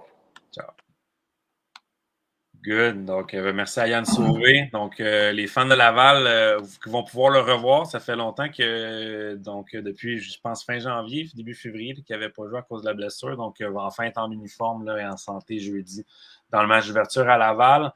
Je pense que c'était quand même un show, le fun. Là, c'est toujours le fun de faire les prédictions. J'ai hâte d'avoir des matchs, là, d'avoir du contenu à se mettre sur la dent. Puis, avant de finir, avant de se quitter, j'ai un petit quiz.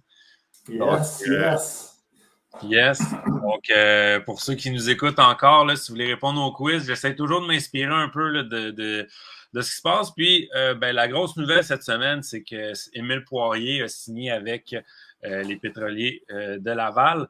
Je failli dire les Pétroliers du Nord. Ça aussi, il va falloir s'habituer, mais les Pétroliers de Laval. Donc, un choix de première ronde des Flames de Calgary. Je suis allé faire des petites recherches.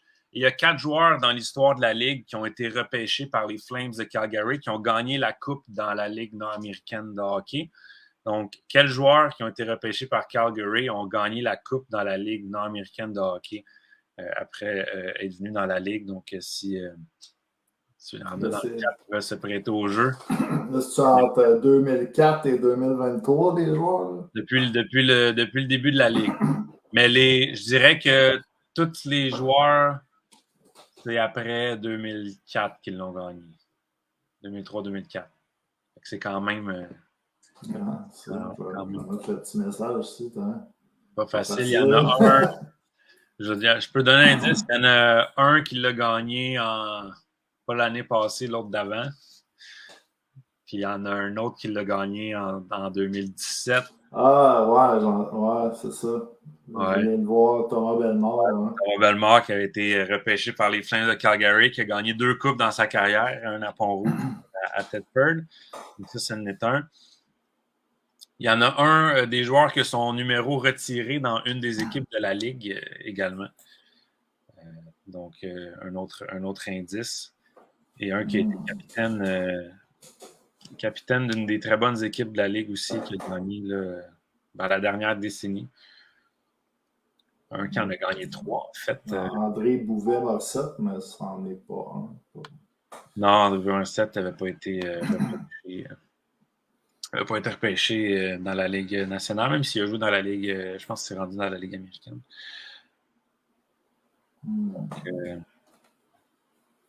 je vais donner des indices. Là. Il y en a un qui l'a gagné avec les Dragons de Verdun et que son numéro est retiré dans une des équipes de la Ligue qui n'est pas Verdun. Un qui l'a gagné avec l'Isothermique en 2012, puis un qui l'a gagné avec Jonquière, les 3 coupes, qui était là pour les 3 coupes. Donc, my God, aidez-moi quelqu'un. Donner des petits indices. Une fois. Ouais, ça, je veux pas tricher.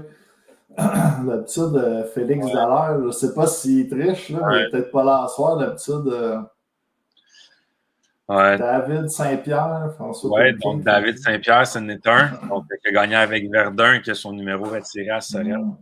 Donc, ça n'est un. Il y en a un qui est plus tough. Celui de l'isothermie qui est plus difficile.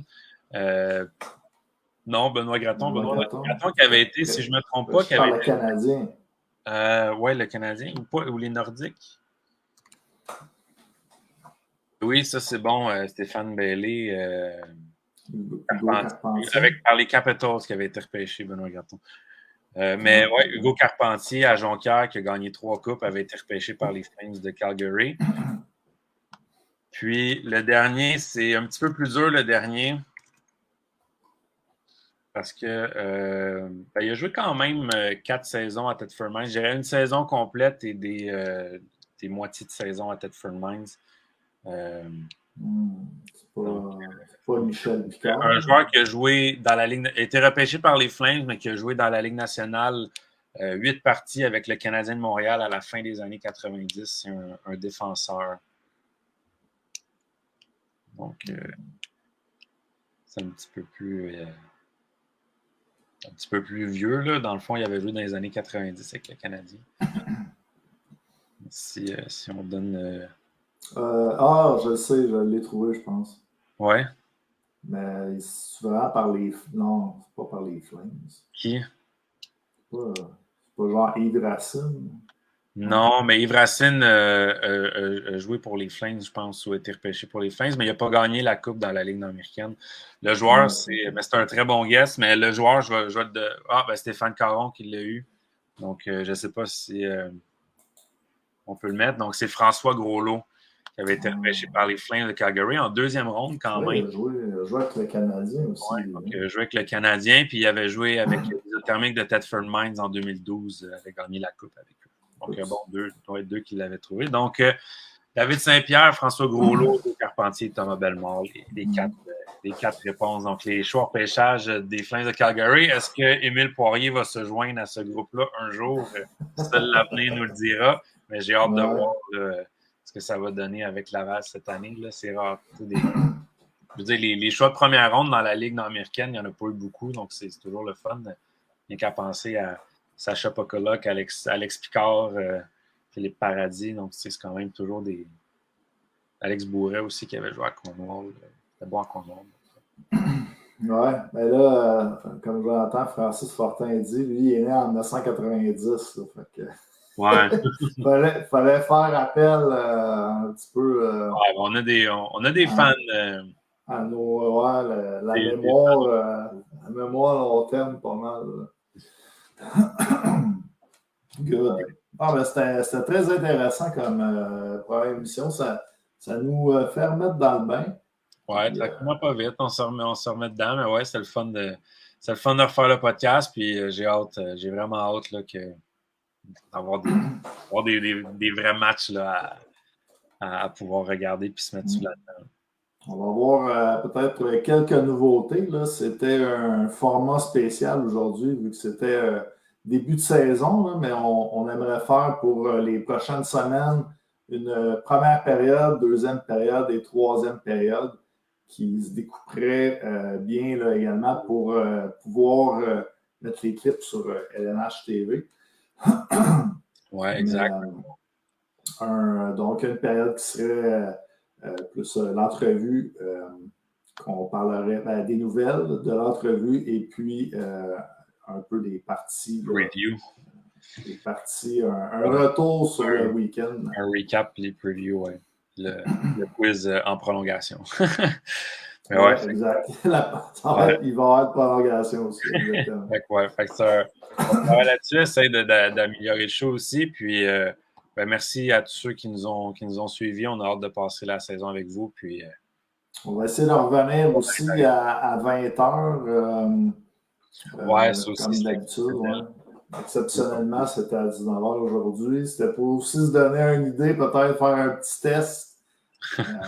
Donc, on se voit mardi prochain. On ne peut pas dire même heure, même poste, mais ça va être à 20h. Et en vous souhaitant... Comment? Ah, même soir. Même soir, ouais, mardi, 20h la semaine prochaine.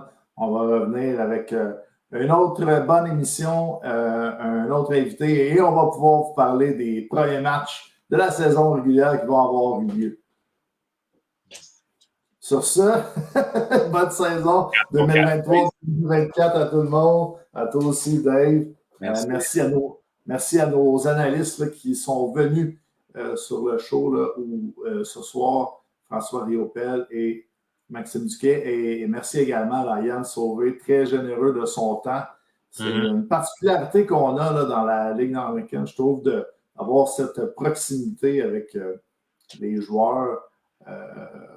Nous, on l'a au podcast, là, mais les partisans là, qui se déplacent dans les arénas aussi peuvent le vivre également. Donc, merci à tout le monde de nous avoir écoutés en grand nombre encore ce soir et on vous dit faites attention à vous au retour à la maison. Au revoir. Et voilà. J'ai failli l'oublier. Salut tout le monde. Salut.